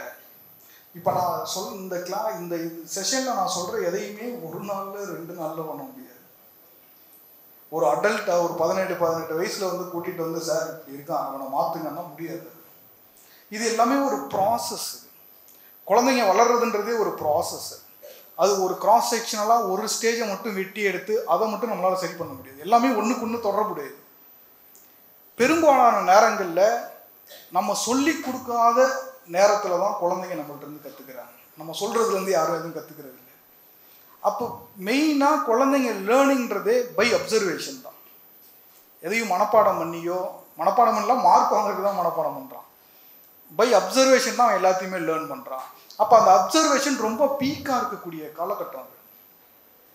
இன்றைக்கி முந்தின ஜெனரேஷன் மாதிரியான குழந்தைகள் கிடையாது. இன்றைக்கி தே ஆர் மோர் செலக்டிவ், அவங்க தே ஆர் மோர் சூஸி. எனக்கு இதுதான் வேணும் நான் முடிவு பண்ணிட்டு தான் அவன் நிற்கிறான். அவன் நம்மக்கிட்ட அது ஆப்ஷன் கேட்குறது இல்லை. அப்போ நான் இதை படிக்கிட்டான்னு கேட்குறது, நான் இதை தான் படிக்க போகிறேன்னு சொல்கிறான். என்னால் முடியாதுன்னா என்னால் முடியாதுன்னு சொல்கிறான். இதை நெகட்டிவாக பார்க்கணுமான்னு தெரியல. நான் ஆக்சுவலாக இதை பாசிட்டிவாகவே பார்ப்பேன் நிறைய இடத்துல. ஸோ தே ஆர் மோர் செலக்டிவாக இருக்கிறான். அப்போ நம்மளோட நடவடிக்கைகள் எந்த அளவுக்கு இருக்கோ அதை பார்த்து தான் அந்த ப்ராசஸ்லாம் கொஞ்சம் கொஞ்சமாக தான் லேர்ன் பண்ணுறாங்க. ஒரு நாளில் நீங்கள் பேசுகிறதுல, அவனுக்கு ஒரு நாள் உட்கார வச்சு புத்திமதி சொல்கிறதுல, அவனை ஒரு நாள் உட்கார வச்சு திட்டுறதுல குழந்தைங்களை மாற்ற முடியும் நான் நம்ப மாட்டேன். ஏன்னா அது ஒரு ப்ராசஸ். ஸோ ஃபேமிலி ரோல் என்ன? ஸோ ஃபேமிலி ரோலை பொறுத்த வரைக்கும் ஒவ்வொரு ஃபேமிலிக்கும் ஒவ்வொரு விதமான இலக்குகள் இருக்குது. அதுவும் இன்னைக்குள்ள ஒரு ஃபேமிலியை பார்த்தோம்னா இது ரொம்ப ஒரு தனித்துவமான ஒரு ஃபேமிலி செட்டப் இது. இப்போ இந்த ஒரு நியூ ஜெனரேஷன் பேரண்ட்ஸ், அதுவும் வந்து ஒரு வார்டன்னா அடிப்போன்ற மாதிரி இன்னைக்கு பேரண்டிங்னு ஏதோ யார் பேச போனாலும் முதல்ல போட்டு பேரண்ட்டை சாத்திட்டு தான் கிளாஸே ஆரம்பிக்கிறான். ஒன்னால தான் கெட்டு போய் கிடக்குறான். ஸோ இன்றைக்கி ஒரு நியூ ஜெனரேஷன் பேரண்ட்ஸில் ஒரு என்ன இதில் மாறி இருக்குது அப்படின்னா 2 விஷயங்கள் மாறி இருக்கு. நான் இதை வந்து பொதுமைப்படுத்தலை, இதை நான் ஜென்ரலைஸ் பண்ணல, ஒரு அர்பனைஸ்டாக இதை நம்ம நிறையா பார்க்கலாம். ஒன்று என்னன்னா, முன்ன இருந்த கன்சர்வேட்டிவ் ஃபேமிலி செட்டப் கிடையாது. இப்போ வந்து மோர் லிபரல் ஃபேமிலி தான். அதாவது ஒரு ஹஸ்பண்டுக்கு இந்த ரோல் தான், ஒய்ஃப்க்கு இந்த ரோல் தான், அப்படி கிடையாது. ஸோ இப்போ மோர் லிபரலாக நம்ம கொஞ்சம் மாறிக்கிட்டு வரோம். ஃபீமேல் எம்பவர்மெண்ட்டுக்கு ஒரு முக்கியமான காரணமாக இருந்திருக்கு. அப்போ ஏன் இந்த மோர் லிபரலாக மாறிட்டு வருதுன்னா, ஒரு ஃபீமேல் எம்பவர் ஆனது, பேரண்ட்ஸ் படித்தது, பேரண்ட்ஸ் ஒரு முதல் முறையாக ஏதாவது ஒரு வேலையில் நல்லா ஒரு செட்டில் டவுன் ஆகுது. அப்போ இந்த பேரண்ட்டோட ஒரு மெயின் இலக்கு என்ன அப்படின்னா, அவனோட ஃபேமிலியில் என் பையனை ஒரு பெரிய ஆளாக ஆக்கிடணும், என் பொண்ணை ஒரு பெரிய ஆளாக ஆக்கிடணும், நான் பட்ட கஷ்டம் என் குழந்தைய படக்கூடாது. அப்போ குழந்தைங்களுக்கு ஒரு கம்ஃபர்டான ஒரு சுச்சுவேஷனை நம்ம ஆரம்பத்துலேருந்து கிரியேட் பண்ணி கொடுத்துக்கிட்டே இருக்கோம். ஒரு பிரச்சனையை அவனை வந்து ஃபேஸ் பண்ண விடுறதில்ல. நேற்று வந்து என் பாப்பா வந்து ஒரு ஸ்விம்மிங் கிளாஸ் கூப்பிட்டு போனேன் காலையில். எல்லாம் ஸ்விம்மிங் பூலில் ஸ்விம் பண்ணிகிட்டு இருக்காங்க. ஒரு அம்மா போய் அங்கேயே நின்று பக்கத்தில் நின்று அந்த கோச் அவங்களுக்கு சொல்லி, அந்த எங்கள் பாப்பா வந்து தனியாக இருக்குது, அதை கூட நடுவில் விடுங்க, பாப்பா அந்த கையை அப்படி தூக்கி போடுங்க, அந்த கையை அப்படி தூக்கி போடுங்க. ஸோ ஒரு கம்ஃபர்ட் ஜோனை கிரியேட் பண்ணி கொடுக்கணும். அது அவங்களே லேர்ன் பண்ணிக்கிட்டு நம்ம விடுறதில்லை. அவன் வாழ்க்கையில் எந்த ஒரு பிரச்சனையும் சந்திச்சிடக்கூடாது, அவனுக்கு வாழ்க்கையில் எந்த ஒரு பிரச்சனையுமே வரக்கூடாது. அப்படியே வந்தாலும் அதை நானே போய் சரி பண்ணுறேன், அவன் சரி பண்ண தேவையில்லை. ஸோ இந்த ஒரு கம்ஃபர்ட் ஜோனை எப்பயுமே அவனுக்கு கொடுத்துக்கிட்டே இருக்கு. அப்போ என்ன ஆகுதுன்னா, முதல் முறையாக அவன் ஃபேமிலியிலேருந்து வெளியே போகிறான், முதல் முறையாக ஒரு பிரச்சனையை ஃபேஸ் பண்ணுறான், முதல் முறையாக ஒரு சவாலை எதிர்கொள்கிறான். அவனுக்கு அதை எப்படி டீல் பண்ணுறதுன்னு தெரியல, உடனடியாக உடைஞ்சு போயிடுறான். அவனுக்கு ஒரு பெரிய பியர் சர்க்கிள் இப்போ கிடையாது. இப்போல்லாம் ஃப்ரெண்ட்ஸ் எல்லாமே ஆன்லைன் ஃப்ரெண்ட்ஸ் தான், நேரில் வந்து எல்லோரும் தனித்தனியாக தான் இருக்கும். அப்போ ஒரு சப்போர்ட் சிஸ்டம் குறையுது. முதல் முறையாக அவன் வந்து ஒரு சவாலை எதிர்கொள்ள விட்றோம், அந்த நேரத்தில் எதிர்கொள்ள தெரியாமல் உடஞ்சி போகிறான். ஸோ இதனால தான் இன்றைக்கி வந்து ஒரு யங் ஜெனரேஷனில், பர்டிகுலர்லி அடலசென்ட்டில் இவ்வளோ மென்டல் ஹெல்த் இஷ்யூஸ் இருக்கிறது காரணம்னா இது எல்லாமே ஒரு காரணம் தான். அப்போ ஃபேமிலியோட ரோலை நம்ம எப்படி டிஃபைன் பண்ண போகிறோம்? அவனை வந்து ஒரு நல்ல நிலைமையில் அவனை செட்டில் பண்ணுறது இந்த ஃபேமிலி ரோலா, இல்லை அவனை ஒரு இண்டிபெண்ட்டாக தன்னிச்சையாக மற்றவர்களோட கஷ்டத்தை புரிஞ்சுக்கிட்டு மற்றவர்கள் மேலே ஒரு கன்சர்னோட ஒரு நல்ல ரிலேஷன்ஷிப்பை மெயின்டைன் பண்ணிக்கிட்டு எல்லா பிரச்சனைகளையும் அவனே எதிர்கொண்டு அவனே அவன் பிரச்சனையை தீர்த்துக்கிட்டு அதை சொல்கிறதுக்குரிய வெளிப்படைத்தன்மையோடு நம்ம இருக்கிறோமா? நிச்சயமாக இதில் நானே அப்படி கிடையாது. இது எல்லாமே ஒரு ஐடியலிஸ்ட். நான் தான் ஆரம்பத்துலேயே சொல்கிறேன், இது ஒரு ஐடியல் தான் சொல்கிறேன். இது ஒரு ஐடியல் தான். பட் குறைந்தபட்சம் அந்த ஐடியல் நோக்கி போகிறதுக்கு நம்ம முயற்சி பண்ணலாம். எவ்வளோ பேர் நம்ம வந்து வெளிப்படைத்தன்மையாக இருக்கோம். இன்றைக்கி ஒரு ஃபேமிலியில் ஒரு குழந்தைக்கு ஏதாவது ஒரு பிரச்சனைன்னா ஊருக்கே தெரியுது, அவங்க அப்பா அம்மா மட்டும் தெரிகிறது. ஏன்னா எங்கள் அப்பா அம்மாவோட சொன்னால் அவங்க திட்டுவாங்க, எனக்கு சொல்கிறதுக்குரிய ஒரு ஸ்பேஸையே நீ கொடுக்கலன்னா அவங்க எப்படி வந்து சொல்லுவாங்க. அதனால தான் வெளியே போய் மாட்டேன். ஸோ இந்த ஃபேமிலியோட ரோலை நம்ம வந்து டிஃபைன் பண்ண வேண்டியிருக்கு. நம்மளோட இலக்கு என்னன்னு பார்க்க வேண்டியது, அது ஒரு முக்கியமான விஷயம். ஸோ குழந்தைங்கள்ட்ட அடுத்து இருக்கக்கூடிய பாடி இமேஜ், நீங்கள் அந்த சார் அனுப்பின கட்டுரையிலேயே அது எல்லாத்த பற்றியும் போட்டிருப்பேன்னு நினைக்கிறேன். ஸோ அவங்களுக்கு வந்து பாடி இமேஜ் மேலே எப்பயுமே ஒரு கன்சர்ன் இருந்துக்கிட்டே இருக்கும். பட் இன்றைக்கி என்ன, நான் இந்த பாடி இமேஜ்லேயே முந்தைய காலத்தில் இருந்ததுக்கும் இப்போக்கும் ஒரு முக்கியமான ஒரு வித்தியாசத்தை ஒரு சைக்காட்ரிஸ்டாக நான் என்ன பார்க்குறேன்னா, முன்னெல்லாம் பாடி இமேஜ் மேலே ஒரு கர்வம் இருக்கும் எல்லாருக்கும். ஒரு அடலசன்ட் ஏஜில் நான் தான் அழகாக இருக்கேன், என் அளவுக்கு யாரும் என்னோட உருவத்தின் மேலே, என்னோட முக அமைப்பின் மேலே, என்னோட முடியின் மேலே, எல்லாத்து மேலேயும் எனக்கு ஒரு கர்வம் இருக்கும். யூஸ்வலாக அடலசன்ட் பீரியட்லேயே அது இருக்கும். அது ஆனால் இன்னைக்கு இந்த ஒரு இன்ஸ்டாகிராமோட ஒரு டாமினண்ட்டான இதில் என்னென்னா, இந்த பாடி இமேஜ் மேலே கில்ட் வர ஆரம்பிச்சிருக்கு. இன்னைக்குள்ள எங்க நான் குண்டாக இருக்கேன், நான் வந்து ஒல்லியாக இருக்கேன், நான் வந்து குள்ளமாக இருக்கிறேன், என்னோட ஃபேஸ் வந்து அவங்க அளவுக்கு இல்லை, நான் அழகாக இல்லை. ஸோ பாடி இமேஜ் மேலே அடலசென்ட்டுக்கு ஒரு பெரிய கில்ட் வர ஆரம்பிச்சிருக்கு. இந்த கில்ட் அவனை எல்லா இடத்துலையுமே டிஸ்டர்ப் பண்ணுது. அவனை படிப்பில் டிஸ்டர்ப் பண்ணுது, அவனோட அணுகுமுறையில் டிஸ்டர்ப் பண்ணுது, அவனோட அப்ரோச்சில் டிஸ்டர்ப் பண்ணுது, அவனோட எல்லா இதுலேயுமே இந்த கில்ட் இருந்துட்டு, இந்த கில்ட்டை வர வச்சதுக்கு இந்த சோஷியல் மீடியா ஒரு முக்கியமான காரணம். ஏன்னா சோஷியல் மீடியாவில் இருக்கிறதா உண்மைன்னு நம்புகிறான். இந்த அடலசன் நான் சொன்னேன் இல்லையா, அந்த பிரெயினில் வந்து எது உண்மை எது ஃபேண்டசி, அந்த டிஃப்ரென்ஸ்லாம் அந்த பிரெயினால் ஐடென்டிஃபை பண்ண முடியாது. எது மோர் கிளாரிங்காக இருக்குது, எது மோர் எமோஷனை தூண்டுது, எது உங்களை எமோஷ்னலாக அட்ராக்ட் பண்ண, அதுதான் உண்மைன்னு நினைப்பான். பட் இது எல்லா குணங்களும் பொய்க்கு தான் இருக்கும், உண்மைக்கு எந்த குணமும் இருக்காது. ஸோ அப்போ வந்து அவன் இதை தான் உண்மை. அப்போ இன்ஸ்டாகிராமில் உள்ளதான் ஒரு எக்ஸாஜரேட்டடான இமேஜ். அது நம்மளே ஒரு 10 ஃபோட்டோ எடுத்து 10ல் நல்லதை தான் செலக்ட் பண்ணி போடுறோம். ஸோ அதை புரிஞ்சிக்கிறது இல்லை. அப்போ அதை கம்பேர் பண்ணி ஒரு பாடி இமேஜ் மேலே ஏற்படக்கூடிய இந்த ஒரு கில்ட் இன்னைக்குள்ள ஜெனரேஷனில் ஒரு முக்கியமான விஷயமா இருக்குது. நம்மளும் அதை கண்டுக்கிறது இல்லை. இன்றைக்குள்ள எல்லா அதுவும் சென்னையிலலாம் பார்த்தீங்கன்னா எல்லா ஸ்கூலில் பர்டிகுலர்லி பொண்ணுங்கள்லாம் பார்த்தோம்னா எல்லாருமே டயட்டில் தான் இருக்கிறாங்க. அது ஏதோ மேக்கப் செட்லாம், எங்கள் பாப்பாவே என்ன ஏகப்பட்ட மேக்கப் செட்டு கேட்டுட்டு இருக்கு. சோஷியல் பிஹேவியரில் சர்ச்சிங் ஃபார் ஐடென்டிட்டி தான் மிக என்னன்னா, என்னோட ஐடென்டிட்டி என்ன, அவனோட ஐடென்டிட்டி என்னான்னு நீங்கள் கொடுக்குறீங்க, அவனோட ஐடென்டிட்டி என்னான்னு அவன் புரிஞ்சுக்கிறான். உண்மையிலேயே அவனோட ஐடென்டிட்டி என்னவா இருக்குது, அதை நான் எப்படி புரிஞ்சுக்கிறேன், இதுக்கு இடையில் உள்ள டிஃப்ரென்ஸ் தான் மேட்டர்ஸு. நான் இப்படி தான் இருக்கணும்னு ஆசைப்படுறேன், அதுதான் என்னோட ஐடென்டிட்டி நான் நினைக்கிறேன். ஆனால் உண்மையிலேயே நான் அப்படி இல்லைன்றதை நான் ஏற்றுக்கிறேன். இந்த ஒரு செல்ஃப், இதுதான் எல்லா செல்ஃப் டவுட்டுக்கும் ஒரு அடலசன்ட் பீரியடில் ஒரு முக்கியமான காரணமாக இருக்கு. முன்னே சொன்ன மாதிரி ஸோ யூஸ்வலாகவே அடலசன்ட் வந்து மாறிக்கிட்டே இருப்பாங்க. ஒரு இயர்லி டீனில் நீங்கள் பார்க்கக்கூடிய எந்த ஒரு பிஹேவியர்ஸுமே லேட் டீனில் நீங்கள் பார்க்க முடியாது. ஒரு 20 வயசில் நீங்கள் பார்த்தீங்கன்னா மோர் மெச்சூர் ஆகிடுவோம், மோர் நிதானத்துக்கு வந்துடுவோம், அடமுடிக்கிறது குறைஞ்சிடும் அவனுக்கு. முன்ன இருந்த அளவுக்கு அந்த ஹியர் அண்ட் நம்ம இப்பயே வேணும், இதுலேயே வேணும், அது எல்லாமே போயிடுது. அதுதான் இது ஒரு டைனமிக் ஸ்டேட்டு தான். இது வந்து ஒரு முக்கியமான ஒரு ஆராய்ச்சி. ஆக்சுவலாக இந்த ஆராய்ச்சியை மட்டும் நான் சொல்லிட்டு என்னோட இதை ஸ்டாப் பண்ணிக்கிறேன் நான். அதாவது உங்கள் குழந்தைகிட்ட, அதாவது ஸ்டூடெண்ட்ஸ் ஃபேஸ் பண்ணக்கூடிய ப்ராப்ளம் என்ன அப்படின்னு 3 பேர்கிட்ட கேள்வி கேட்குறாங்க. இது வந்து இந்தியாவில் தான் நடந்திருக்கு. இந்தியாவில் கிட்டத்தட்ட எல்லா ஸ்டேட்லேயுமே நடந்த ஒரு முக்கியமான ஆராய்ச்சி.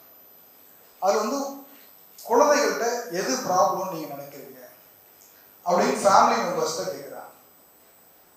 டென்ஷன், எப்பயுமே டென்ஷனாக இருக்கிறான், வீட்டில் படிக்கிறது இல்லை, வீட்டில் படித்தாலும் ஸ்கூலில் போனால் மறந்துடுறான், சரியாக தூங்குறது இல்லை, சரியாக சாப்பிட்றது இல்லை.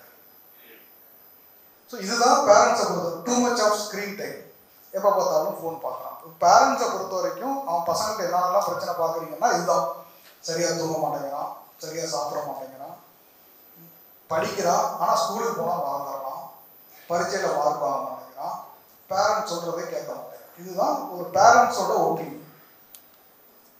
டீச்சர்ஸ்கிட்ட கேட்குறாங்க, ஏம்மா உங்கள் மாணவர்கள்ட்ட நீங்கள் பார்க்கக்கூடிய பிரச்சனை என்ன?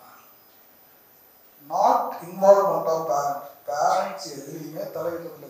எல்லாத்தையும் எங்கள் தலையிலேயே போட்டால் மேலே இருக்கிற தலையில் யாரும் போடுறது? நாட் லிசன், கவனிக்கிறது இல்லை.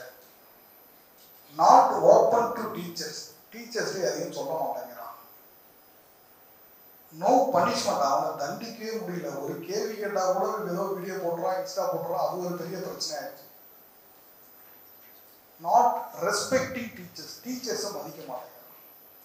ஸோ ஒன்று பேரண்டோட பெர்ஸ்பெக்டிவ், இன்னொன்று டீச்சரோட பெர்ஸ்பெக்டிவ். இந்தியா முழுக்க இது வந்து வெறும் தமிழ்நாட்டில் ஒரு இடத்துல ஒரு ஸ்கூலில் நடந்தது கிடையாது, இந்தியா முழுக்க இதுதான். ஸோ இது ரெண்டுத்தையும் பார்க்கும்போது உங்களுக்கு என்ன தோணுது? யாராவது ஒருத்தர் சொல்லுங்க பார்ப்போம்.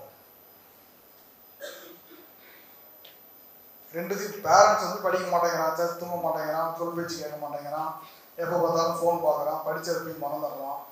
டீச்சர்ஸை கேட்டால் கவனிக்க மாட்டேங்கிறான், மரியாதை கொடுக்க மாட்டேங்கிறான், பேரண்ட்ஸ் வர மாட்டேங்கிறான், அவனை பனிஷ் பண்ண முடியல. என்ன தோணுது உங்களுக்கு?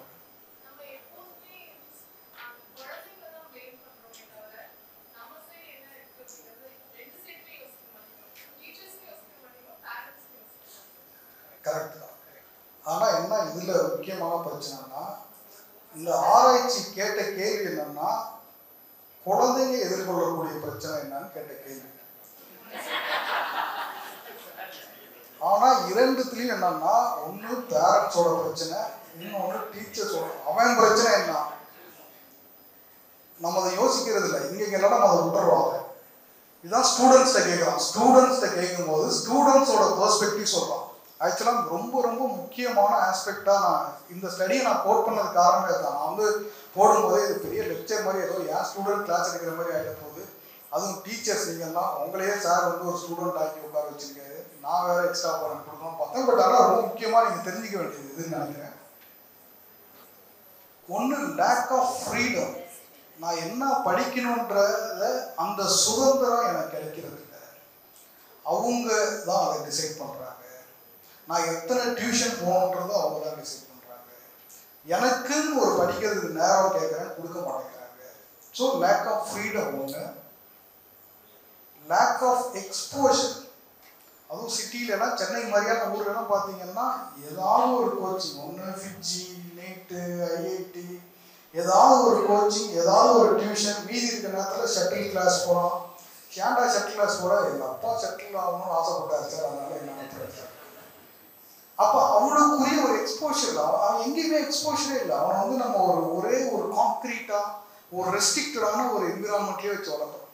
அவனுக்கு எந்த ஒரு எக்ஸ்போஷரையுமே நம்ம கொடுக்க தயாராக இல்லை. இது அவன் சொல்கிறான். இது என்னோட ஸ்டேட்மெண்ட் கூட. அவன் சொல்கிறான், சார் எதையுமே இந்த படம் பண்ண விட மாட்டேங்கிறாங்க சார்ன்றான். Pressured atmosphere. இந்த அட்மாஸ்பியரை எங்களை ப்ரெஷர் பண்ணிக்கிட்டு தான் இருக்கு.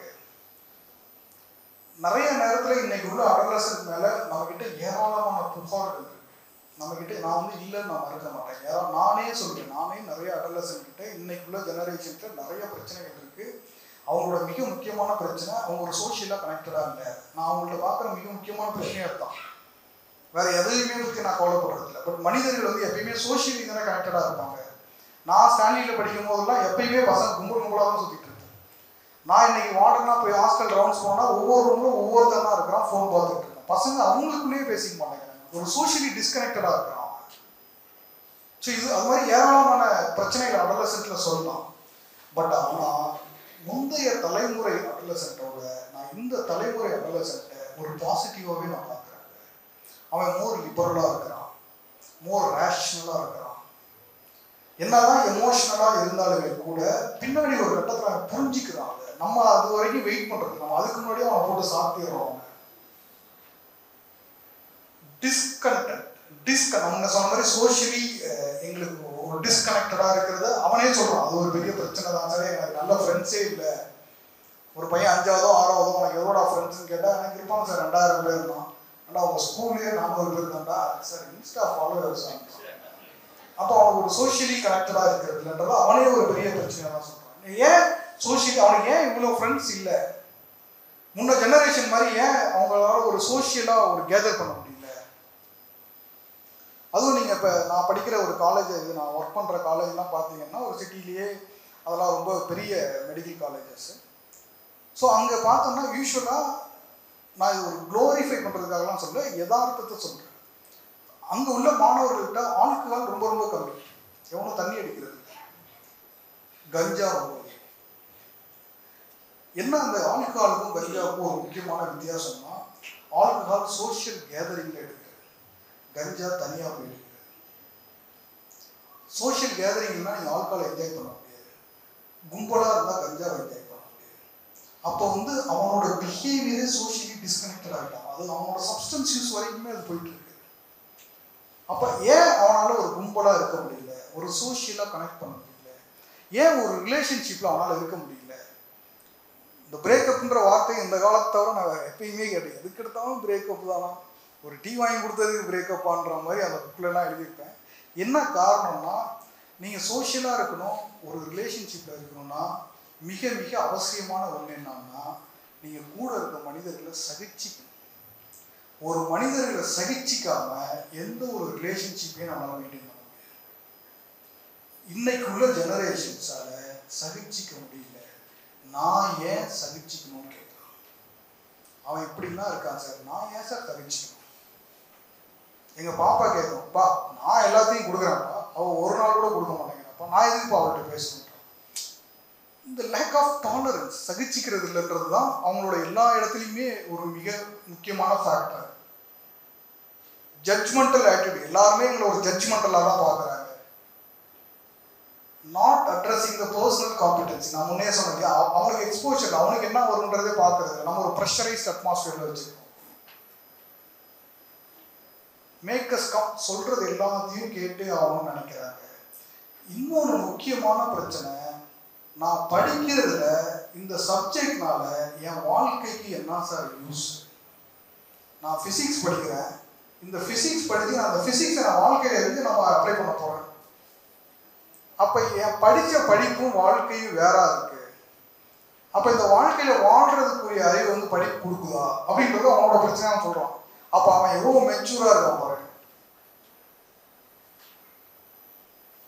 ஸோ இது எல்லாமே இந்த காலத்தில் ஸ்டூடெண்ட்டோட பிரச்சனையாக நம்ம சொல்கிறோம். ஒன்று செல்ஃப் சென்டர்டாக இருக்கான், லேக் ஆஃப் எம்பத்தி, மற்றவங்க மேலே கன்சர்ன் இல்லை, தனியாக இருக்கிறான், புரிஞ்சிக்க மாட்டேங்கிறான். பட் இது எல்லாத்தையுமே நம்ம ஜென்ரலைஸ் தான் பண்ணுறோம். எல்லா பசங்களும் இப்படி தான் இருக்காங்க நினைக்கிறோம். நிச்சயமாக அப்படி இல்லை. அதுக்கு ஒரு பெரிய நம்ம டிசப்பாயிண்ட் ஆக தேவையில்லை. நிச்சயமாக இன்னைக்குள்ள அடலசன்ட்ன்றவன் இந்த ஒரு இம்பல்சிவாக எமோஷ்னலாக இருக்கக்கூடிய ட்ரைவ் அதிகமாக இருந்தாலும் ஒரு சொசைட்டியோட குவாலிட்டிலாம் குறைச்சிட்டது அவனை எந்த வகையிலுமே இன்ஹிபிட் பண்ண மாட்டேங்குது. அது ஒரு முக்கியமான பிரச்சனையை நான் பார்க்குறேன். பட் ஆனால் அது சரியான விதத்தில் நம்ம அதை கொடுக்கும்போது, ஒரு சொசைட்டியை ஆரோக்கியமாக வச்சிருக்க முயற்சி பண்ணும்போது, ஒரு ஃபேமிலியை ஆரோக்கியமாக வச்சிருக்க முயற்சி பண்ணும்போது, நிச்சயமாக இந்த அடலசன்ட்டை போன அடலசன்ட்டோட ஈஸியாக நம்ம சிஸ்டத்தில் கொண்டு வரலாம் அப்படின்றத என்னோட எக்ஸ்பீரியன்ஸை நான் பார்க்குறேன். அதனால் இன்னைக்குள்ள அடலசன்ட் நினச்சி யாரும் டிசப்பாயிண்ட் ஆக தேவையில்லை.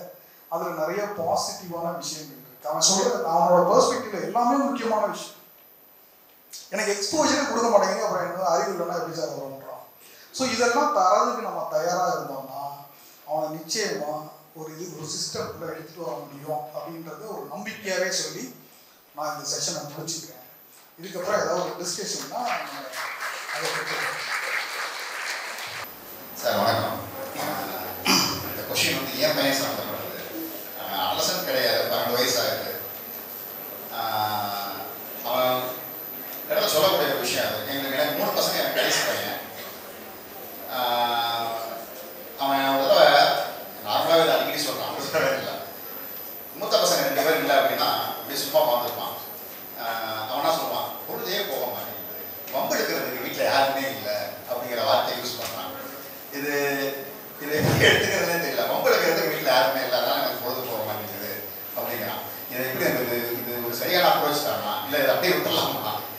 இது நார்மலாக கிளாஸ்லேயே பசங்க நம்ம சில நேரம் பார்க்க முடியுது. அதே மாதிரி என் கிளாஸில் ஒரு பையன் வந்து பார்த்தீங்கன்னா அவன் வந்து டிஸொபீடியண்ட்டாக இருக்கான் அப்படிங்கிற ஒரு வார்த்தையை அடிக்கடி சொல்கிறாங்க. ஆனால் அவன் என்ன அப்படின்னா முடி வெட்டிட்டு வரனா வெட்டிட்டு வந்துடுவான். ஐடி கார்டு போடாமல் எடுத்து போய் போட்டுரு அப்படின்னா போட்டுருவான். நம்ம சொல்கிற எல்லாத்தையுமே செஞ்சுருவான். ஆனால் என்ன அப்படின்னா அவன் ஒரு இடத்துல பார் வைக்க முடியாது, பிரச்சனை தான். அதாவது என்னன்னா படிக்கிற நேரத்தில் அனுப்பிடுவான்.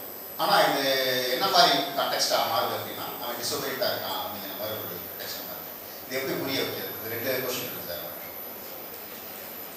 யூஸ்வலாக இந்த கொரோனா காலகட்டத்துக்கு அப்புறம் குழந்தைங்கள்ட்ட வந்து நிறைய பிஹேவியரல் இஷ்யூஸ் வந்து நாங்கள் பார்க்க ஆரம்பிச்சோம். அதுக்கு முன்னாடி வரைக்கும் அந்தளவுக்கு ஒரு சைக்கலாஜிக்கல் இஷ்யூஸ்லாம் இல்லை. அப்போ நாங்கள் மட்டும் இல்லை, ஒரு உலகம் முழுக்கவே ஒரு மனநலத்துறையில் வந்து ஏன் இந்த ஊரடங்குக்கு அப்புறம் குழந்தைங்கள்ட்ட இவ்வளோ பிஹேவியரல் இஷ்யூஸ் வருது அப்படின்னு ஒரு ஆராய்ச்சி பண்ணும்போது அதில் என்ன தெரியுதுன்னா, வேற எந்த தலைமுறையிலையும் வேற எப்பயுமே குழந்தைங்க நேரடியாக பேரண்டோட அப்சர்வேஷனில் இத்தனை காலம் இருந்ததில்லை. இந்த பேரண்டோட அப்சர்வேஷன் இருக்கு இல்லையா, அதுவே அவங்க டிஸ்டர்ப் பண்ணிடுது. ஏன் பேரண்டல் அப்சர்வேஷன் டிஸ்டர்ப் பண்ணுதுன்னா, நம்ம அவனோட ஒவ்வொரு நடவடிக்கையும் கவனித்து நம்மளே அதுக்கு ஒரு அர்த்தத்தை நினச்சிக்கிட்டு நம்மளே அதை புரிஞ்சுக்கிட்டு நம்மளே அவனை வந்து திருத்தணும்னு நினச்சி வேலை. அவனோட கேஷுவலான விஷயங்கள்லாம் கேஷுவலாகவே விட்டுருலாம். என்கிட்ட ஒரு அடலசன்ட்லாம் கிளினிக்கெல்லாம் கூப்பிட்டு வந்தாங்கன்னா நான் வந்து குழந்தைய வெளியே உட்கார வச்சுக்கிட்டு தான் சொல்ல சொல்லுவேன். அவனை பற்றி நெகட்டிவாக அவனுக்கு முன்னாடியே சொல்கிறது இருக்கு இல்லையா, அதோட ஒரு மோசமான விஷயமே கிடையாது. அப்போ நான் சரியில்லைன்னு அவனே நம்ப ஆரம்பிச்சிருவான். நான் தான் சொன்னேன் இல்லையா, ஒரு ஐடென்டிட்டி கிரைசிஸ் இருந்துகிட்டே இருக்கும். ஒன்ஸ் நான் சரியில்லை நான் நம்ப ஆரம்பிச்சிட்டேன்னா அப்புறம் நான் அதை பண்ணணும்னு நினைப்பேன். அந்த கில்ட்டே உங்களால் உருவாக்க முடியும். அப்போ குழந்தைங்க ஒரு அடலசன்ட்டில் இது மாதிரியான இந்த வார்த்தைகள்லாம் இருக்குல்ல, இந்த வார்த்தைகள்லாம் ஒரு ரியல் அர்த்தத்தில் அவன் பயன்படுத்துறது, ஏராளமான வார்த்தைகள் பயன்படுத்துகிறாங்க. அதுவும் என் பையன் வந்து 7வது படிக்கிறான். அவன் ஃப்ரெண்ட்ஸ்க்கெலாம் ஒரு வாட்ஸ்அப் குரூப் இருக்குது. அதில் போய் பார்த்தோம்னா அதிர்ச்சி ஆகிடும். நிறைய இடத்துல ஹார்ட் அட்டாக்கும் வந்துடும். அது மாதிரிலாம் வார்த்தைகள் இருக்கும். பட் அந்த ரியல் மீனிங்கில் அவங்க வார்த்தைகள் பியர் ப்ரெஷர் இருக்குது. ஸோ அதனால் அது அப்படியே நம்ம புரிஞ்சுக்கணும். அது அப்படியே ஒவ்வொரு வார்த்தையும் அன்னைக்கு சொன்னல, இன்னைக்கு மாற்றி பேசுகிறேன். நம்ம ஒய்ஃப்கிட்ட கேட்போம் இல்லையா, நீங்கள் தான் அன்னைக்கு அப்படி சொன்னீங்க, இன்னைக்கு வேறு மாதிரி நம்ம தான் அந்த வார்த்தையை வார்த்தையாகவே எடுத்துக்கணும். அதற்கு பின்னாடி என்ன இன்டென்ஷன் இருக்குது, அதுக்கு பின்னாடி என்ன நோக்கம் இருக்குது, அதுக்கு பின்னாடி நிஜமாகவே ஒரு ஹார்ம் பண்ணுற ஆட்டிடியூட் இருக்கான்னு நம்ம பார்க்குறது. இதெல்லாம் ஒரு கேஷுவலான விஷயம் இருக்கும். அதெல்லாம் ஒரு அடலசென்ட்டில் இருக்கக்கூடிய ஒன்று தான். அதுக்கு அந்தளவுக்கு முக்கியத்துவம் கொடுக்க தேவை. முடிஞ்ச வரைக்கும் கேள்வி வந்து பர்சனலாக இல்லாத மாதிரி பார்த்துங்க. ஒருவேளை பர்சனலாக இருக்கிறது எல்லாத்துக்கும் உபயோகமாக இருந்தால் சொல்லலாம். பர்சனல் கேள்வியில் தனியாக நான் வெளியே இருக்கிறேன்.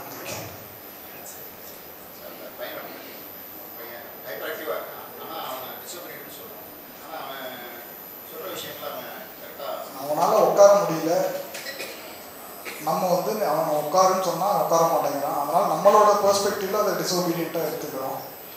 அவன் ஏன் ஹைப்பர் ஆக்டிவாக இருக்கிறான்றது நம்ம அதை பார்க்க வேண்டியது இல்லையா. அதான் நான் முன்னே சொன்னேன், எல்லார் பசங்களும் ஒரே மாதிரி இருக்கும். ஒருத்தன் ஆக்டிவாக இருப்பான், ஒருத்தன் ஒன்றுமே பண்ண மாட்டான். ஒரே வீட்டில் 2 பசங்க இருந்தாங்கன்னா 2 பேருமே ஆப்போசிட்டாக இருக்காங்க. ஒருத்தன் எதையுமே கண்டுக்க மாட்டான். என் பொண்ணுலாம் சின்ன சின்ன விஷயத்தெல்லாம் நோட் பண்ணி சொல்லுவாங்க. 4வது தான் படிக்குது. அன்னைக்கு சொல்லுது, என்ன சொல்லுதுன்னா, அப்புறம் என் பையன் 7வது படிக்கிறான். சித்தார்த்தை பற்றி உங்களுக்கு ஒரு கம்ப்ளைண்ட் எடுத்து வந்துருக்கேன். 2 பேரும் ஒரே ஸ்கூல். என்னான்னு கேட்டால், அவங்க ஒரு பொண்ணுக்கிட்ட எப்போ போனாலும் பேசிக்கிட்டே இருக்காங்க. அது மாதிரி ஒருத்தர் நல்லா கீனாக நோட் பண்ணுவான், ஒருத்தர் எதையுமே கண்டுக்க மாட்டாங்க. ஸோ இதெல்லாம் இண்டிவிஜுவல் டிஃப்ரென்சஸ். அது பெருசாக நம்ம முக்கியத்துவம். ரொம்ப டிஸ்டர்பிங்காக இருந்துச்சுன்னா அதுக்கு பின்னாடி என்ன காரணம் நம்ம பார்க்கணும்.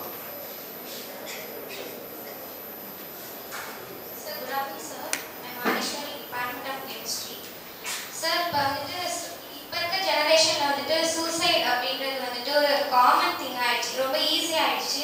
அம்மா பார்த்துட்டாங்கன்னா சூசைட், மார்க் கம்மியாயிடுச்சுன்னா சூசைட் அப்படின்னு ஒரு இன்சிடென்ட் ஷேர் பண்ணுறேன். எங்கள் ஏரியாவில் இருக்க ஒரு அண்ணாவோட அம்மாவுக்கு வந்துட்டு 2 கிட்னியுமே ஃபெயிலியர். ஸோ பர்சனல் வேணும், காமனாக போகணும். அது காமன் இல்லை, அதை அக்செப்ட் பண்ண முடியல. இப்போ இருக்க ஜென்ரேஷனுக்கு வந்து அக்செப்டன்ஸ் இல்லை, எமோஷனல் எப்படி ஹேண்டில் பண்ணுறது அப்படின்றது வந்து ரொம்ப கம்மியாக இருக்குது. இதுக்கு நம்ம வந்துட்டு ஸ்டூடெண்ட்ஸ் கிட்ட வந்துட்டு இது தவறு அப்படின்னு எந்த விதத்தில் நம்ம சொல்லணும்? அதுக்கு காரணம் ஏன் அவங்க சூசைட் டக்குன்னு அதுக்கு போகிறாங்க? தற்கொலை பண்ணிக்கிறவனுக்கு தெரியாதம்மா அது தவறுன்ட்டு நீங்கள் போய் சொல்ல வேண்டியிருக்கா என்ன? அது ஒரு சூசைடு அப்படின்றத நம்ம எப்பயுமே ஒரு சிங்கிள் டெர்மினாலஜியில் தான் பார்க்குறோம். எல்லா சூசைடையுமே நம்ம ஒன்று போல தான் பார்க்குறோம். ஒவ்வொரு சூசைடுமே தனித்துவமான ஒரு சூசைடு. சூசைடுக்கு என்ன காரணம்னா 2 வகையான காரணங்கள் தான் பொதுவாக. ஒன்று வந்து நான் வாழ்கிறதுக்கு இந்த உலகம் தகுதி இல்லை அப்படின்னு நினைக்கிறது ஒரு காரணம். இன்னொன்று, இந்த உலகத்தில் வாழ்கிறதுக்கு எனக்கு தகுதி இல்லைன்னு நினைக்கிறேன். இது 2 தான் சூசைடை ஆப்ரேட் பண்ணுது. இந்த கன்க்ளூஷனுக்கு நான் ஏன் வரேன்? அப்போ ஒரு சூசைட்னு ஒருத்தன் போகிறான் அப்படின்னா ஒரு சக மனிதர்கள் மேலே உள்ள நம்பிக்கை எல்லாத்தையுமே தொலைச்சிட்டு தான் அந்த இடத்துக்கு போகிறான். சூசைன்றது ஒரு கணத்தில் எடுக்கிறது, அது ஒரு ப்ராசஸ். அது ஒரு பெரிய பாதையில் அவன் எல்லா நம்பிக்கைகளையும் உடஞ்சி போகும்போது தான் கடைசியாக அந்த இடத்துக்கு வரான். இன்னைக்கு ஏன் சூசைட் ரொம்ப அதிகமாக பர்டிகுலர்லி யங்கர் ஜெனரேஷன்ஸில் இருக்குன்னா, நான் முன்னே சொன்ன மாதிரி 2 காரணங்கள் இருக்கு. ஒன்று, பிரச்சனைகளை அவங்களை இண்டிபெண்ட்டாக நம்ம சின்ன வயசுலேருந்தே ஃபேஸ் பண்ண விடுறதில்லை. முதல் முறையாக அவன் ஒரு தோல்வியை எதிர்கொள்ளும் போது அவனுக்கு என்ன பண்ணணும்னு தெரியல. அதுவும் இன்னைக்குள்ள தலைமுறை ஒரு மோர் அட்டென்ஷன் சீக்கிங்கான ஒரு தலைமுறை இருக்கும்போது ஒரு பெரிய அவமானம் நேரும்போது அந்த அவமானத்தை அவனால் கோத்ரூ பண்ண முடியும். ஏன்னா அப்படி ஒரு சுச்சுவேஷனே என் வாழ்க்கையில் அமைஞ்சதில்லை. ஒரு லக்ஸூரியஸாக ஒரு கம்ஃபர்ட் ஜோனில் வளர்ந்து வரான். இன்னொன்று, இன்னைக்குள்ள சொசைட்டி சூசைடை க்ளோரிஃபை பண்ணக்கூடிய சொசைட்டியாக இருக்குது. ஒரு மாணவன் சூசைட் பண்ணிட்டான்னா 4 நாள் டிவியில் அந்த நியூஸ் மட்டுமே தான் வந்துட்டு இருக்கு. அப்போ ஃபெயில் ஆனால் சூசைட் தான் பண்ணிக்கணும் போலன்னு பார்க்கக்கூடிய ஒருத்தன் நினைக்கிறான். மார்க் நான் நினச்சது வரலன்னா சூசைட் தான் பண்ணிக்கணும் போலன்னு பார்க்கக்கூடிய ஒருத்தன் நினைக்கிறான். ஸோ இந்த ஒரு social pressure, how we are approaching suicide, இந்த சொசைட்டி அதை ஆரோக்கியமாக அப்ரோச் பண்ணுதா? சூசைட்ன்றது ஒரு சோஷியல் அட்வர்சிட்டி தான். எப்பயுமே ஒரு அடலசன்ட்டோட பிரச்சனையை அடலசன்ட் மேலே மட்டுமே போடுறதில்லை. அது ஒரு சோஷியல் ப்ராடக்ட், அது அவங்க விக்டிம். அது இன்னைக்குள்ள social அட்வர்சிட்டியில் we are pushing the student to that particular state. அப்படிதான் நான் சொல்லுவேன். இன்னைக்குள்ள எஜுகேஷன் சிஸ்டம் எல்லாத்துக்கும் ஒரு இன்க்ளூசிவாக இல்லை. இதுக்குள்ளே வர முடியாதவங்கன்னா வெளியேற்றுறதுல அது தயாராக இருக்குது. அது ஒரு ஸ்க்ரீனிங்காக இருக்குது. அப்போ அப்படிப்பட்ட சிஸ்டத்தில் உள்ளே வராத முடியாதனால என்ன பண்ண முடியும்? அவன் ஈஸியாக உடைஞ்சி போயிடுவான். அவனுக்கு ஒரு பெரிய பியர் சர்க்கிள் இல்லை.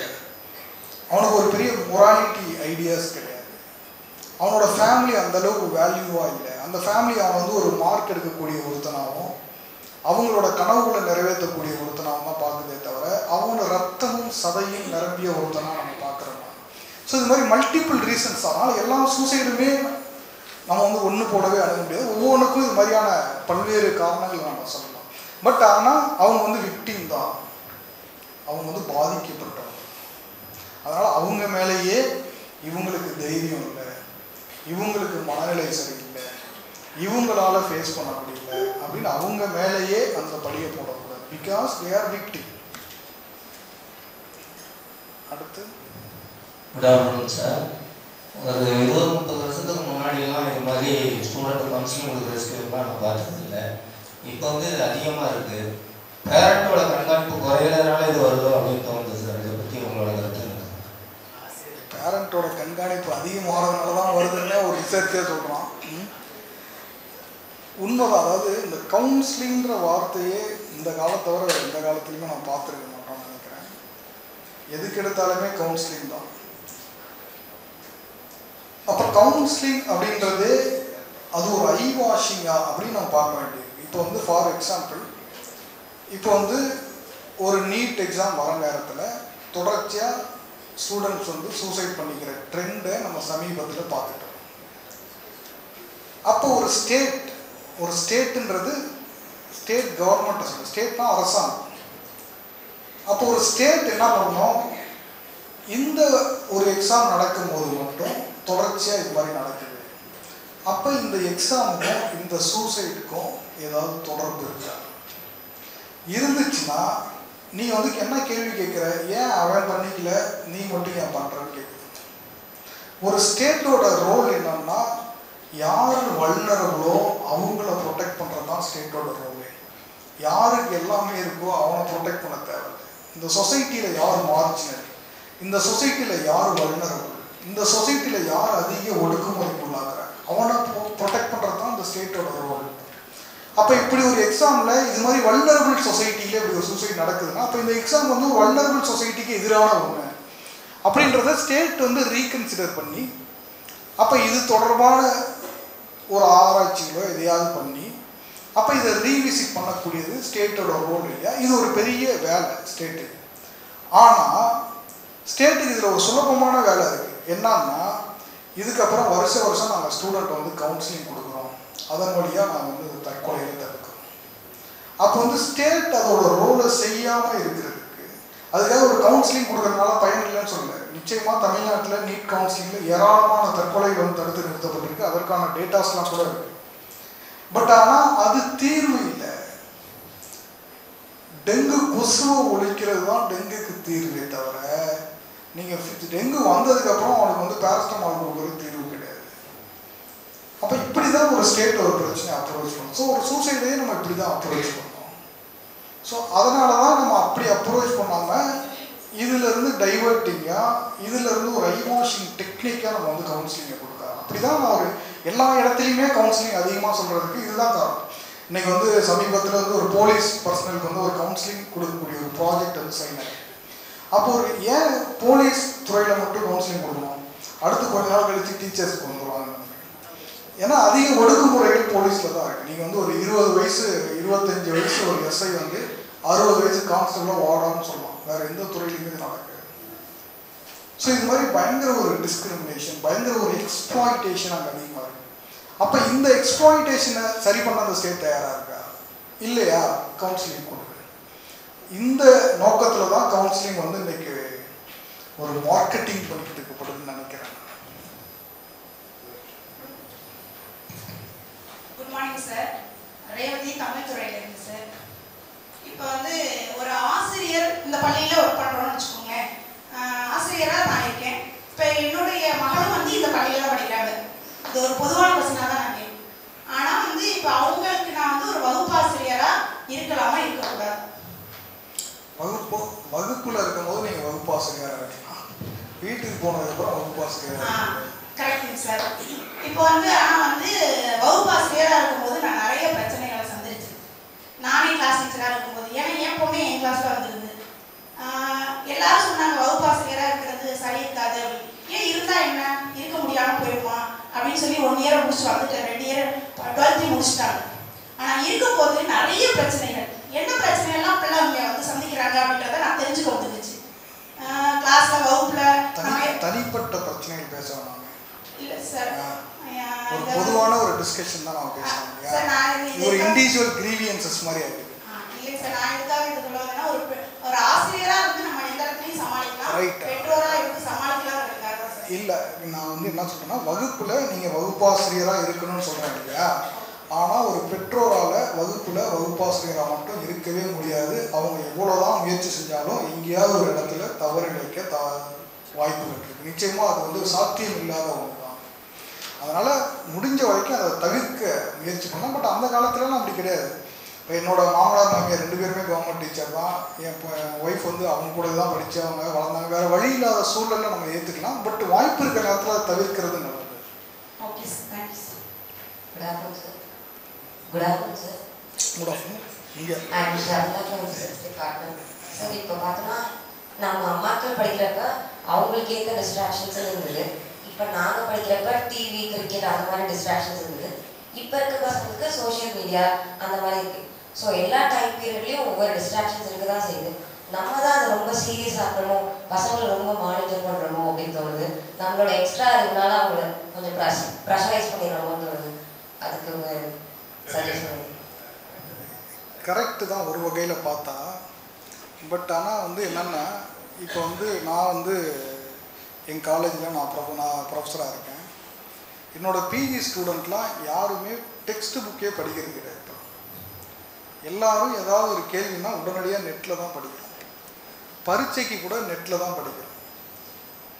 அப்போ இந்த டெக்ஸ்ட் புக் படிக்கிறதுக்கும் இந்த ஸ்க்ரீனில் படிக்கிறதுக்கும் என்னன்னா, நானே என்ன பண்ணுவேன்னா, என்னைக்காவது ஸ்க்ரீனில் ஏதாவது ஜேர்னல் தேடிட்டு இருந்தேன்னா இன்னொரு டேப் ஓப்பன் பண்ணி பக்கத்தில் இன்ஸ்டா ஓப்பன் பண்ணி பார்த்துட்டு இருப்பேன்.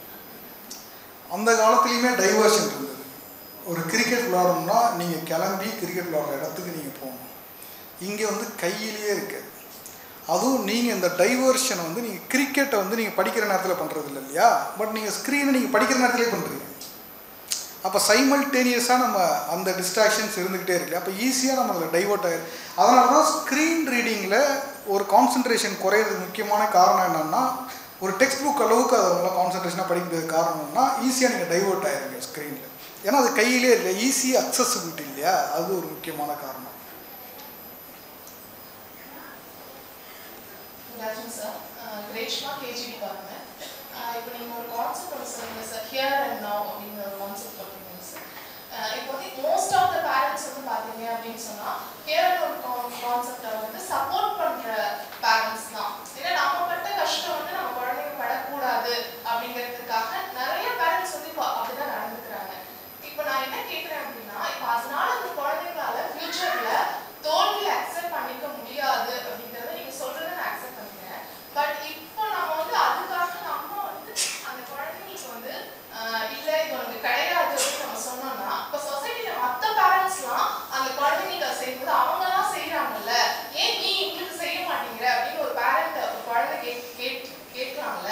அவங்க அந்த ஒரு விஷயத்துல ஒரு டெப்ரெஷன் போயிட்டாங்க அப்படின்னு சொன்னால் அவங்கள எப்படி வெளியில் எடுத்துட்டு வர்றது அப்படின்னு இந்த சோஷியல் ப்ரெஷருக்கு நீங்கள் ஈல்ட் ஆகக்கூடாது. அவ்வளோதான். நீங்கள் உங்கள் பையனை உங்களோட ஃபேமிலி வேல்யூஸ் டிஃப்ரெண்ட்டாக இருக்குன்னு நினைக்கிறீங்க, நீங்கள் உங்கள் குழந்தைய உங்களோட டைரெக்ஷனில் வளர்க்கணும்னு நினைக்கிறீங்கன்னா நீங்கள் சோஷியல் ப்ரெஷர் அவங்க பண்ணுறாங்க இவங்க பண்ணுறாங்கன்றதுக்காக நம்மளும் பண்ணணும்னு அவசியம் இல்லை.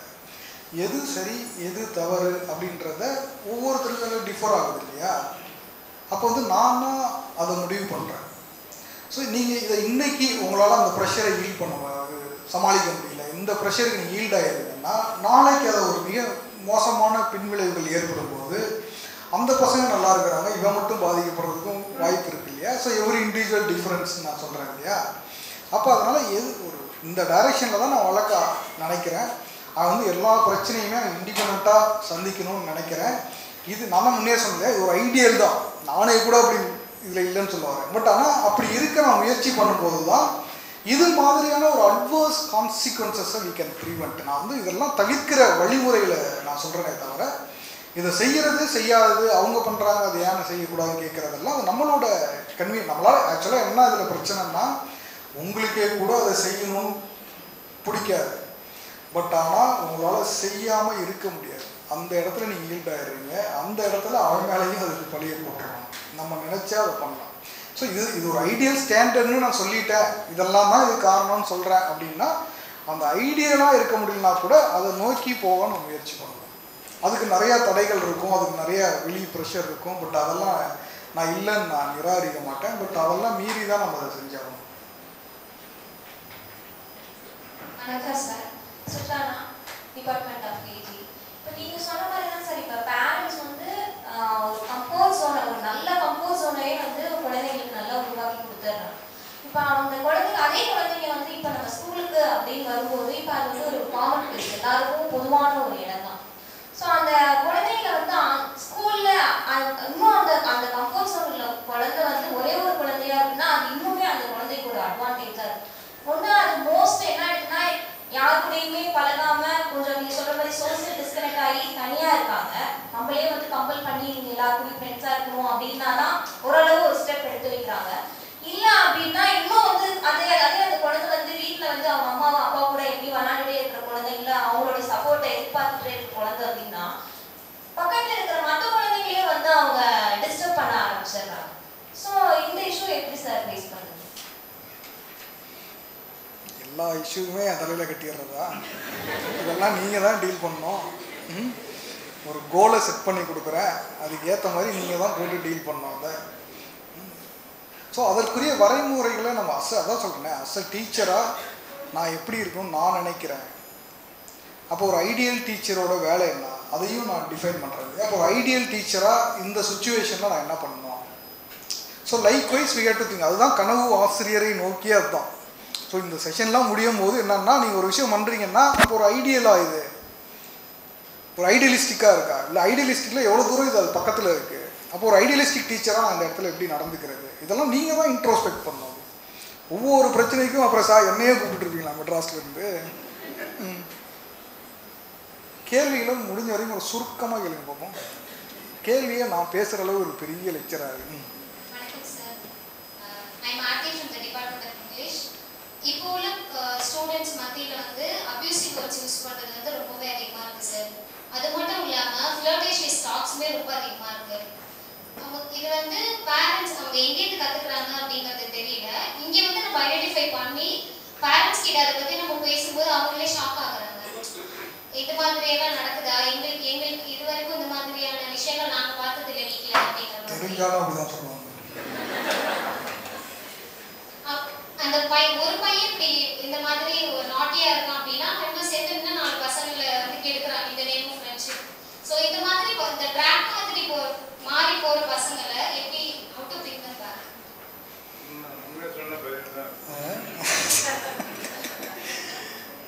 என்னடாமா நான் தான் சொன்னேன் இல்லையா, அதாவது அந்த வார்த்தைகளை நம்ம அதை அப்படியே எடுத்துக்கணும்னு அது அவசியம் இல்லை.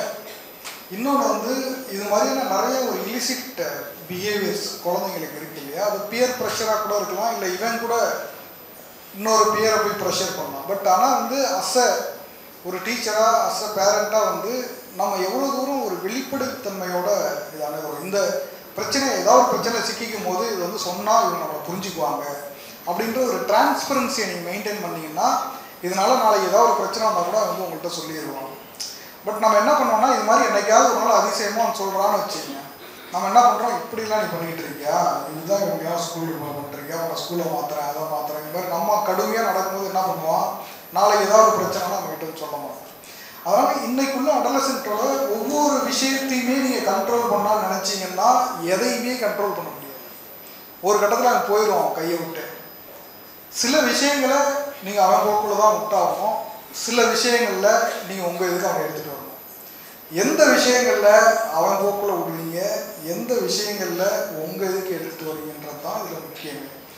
நிறைய நேரத்தில் நம்ம என்ன பண்ணுவோம்னா சின்ன சின்ன விஷயங்கள்ல எல்லாம் பிடிச்சிருவோம், பெரிய பெரிய விஷயங்கள்லாம் அவன் போக்கில் விட்டுருவோம்.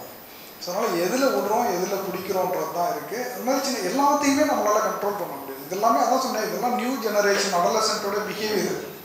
நீங்கள் அதை புரிஞ்சிக்க தான் முயற்சி பண்ணணும். அதுக்கு பின்னாடி என்ன இன்டென்ஷன் இருக்குது, அதுக்கு பின்னாடி என்ன நோக்கம் இருக்குது, அதுக்கு பின்னாடி என்ன ராங் டூயிங் இருக்குது, அதுக்கு பின்னாடி அவன்கிட்ட என்ன கில்ட் இருக்குது. ஸோ இதை தான் நம்ம புரிஞ்சிக்க முயற்சி பண்ண தவிர எல்லாத்தையுமே we cannot control. வணக்கம். மைக் எல்லாமே கேட்கும், வாய்ஸ் நல்லா. ரெபேக்கா கவிழ்துறை சார், என்னுடைய இடத்த சொல்லக்கூடாது, திருச்சி பள்ளியில் ஒரு தொடர்ச்சியாக ஒரு பிரச்சனை இருக்குதுங்க சார். என்ன அப்படின்னு பார்த்தீங்கன்னா, பொருட்களை வந்து எடுத்துடுறாங்க பசங்க. சினிமாவில் மாதிரி எடுத்த பொருளை அவனுடைய ஃப்ரெண்ட்ஸுக்கு வந்து கைமாற்றிடுறாங்க. அது வந்து ஒரு குறிப்பிட்ட ஏரியாவிலேருந்து வர பசங்களுக்கு அந்த பிரச்சனை வந்து தொடர்ச்சியாக ஒவ்வொரு வருஷமும் பார்க்குறோம். இப்போ ஏதாவது ஒரு பொருள் காணாம போச்சு அப்படின்னா இப்போ அந்த பசங்க தான் இருக்கும் அப்படின்ற அளவுக்கு நம்ம கெஸ் பண்ணுறோம். பார்த்தா அவங்க கிட்ட தான் இருக்குது. அவன் இப்போ 5th ஒரு பையன் எடுத்தானா 3rd ஸ்டாண்டர்ட் வரைக்கும் கொண்டு போய் கொடுத்துட்றான், அவன் பேக்ல இருக்குது. சுருக்கமா என்ன கேட்க வரீங்க? அதாவது இப்போ இந்த எடுக்கிற இந்த திருட்டு பழக்கம் உள்ள அந்த குழந்தைங்களுக்கு வந்து என்ன மாதிரி சார் நாங்கள் வந்து அதை சரி பண்ணுறது அப்படின்னு கேட்குறேன் சார். எல்லாத்தையுமே உங்களால் சரி பண்ண முடியும் நம்புறீங்களா நாட்டில்? அதாவது நம்ம வந்து இந்த வயசுல நம்ம சரி பண்ணாம எப்படி அவங்க மாறுவாங்க அப்படின்றது ஒரு தொடர்ச்சியா வந்து போயிட்டு இருக்குது. அதான் நீங்கள் சரி பண்ணுறேன்னு இறங்கிட்டீங்கன்னு வச்சுங்க, அவன் இன்னும் அதிகமாக பண்ணுவாங்க.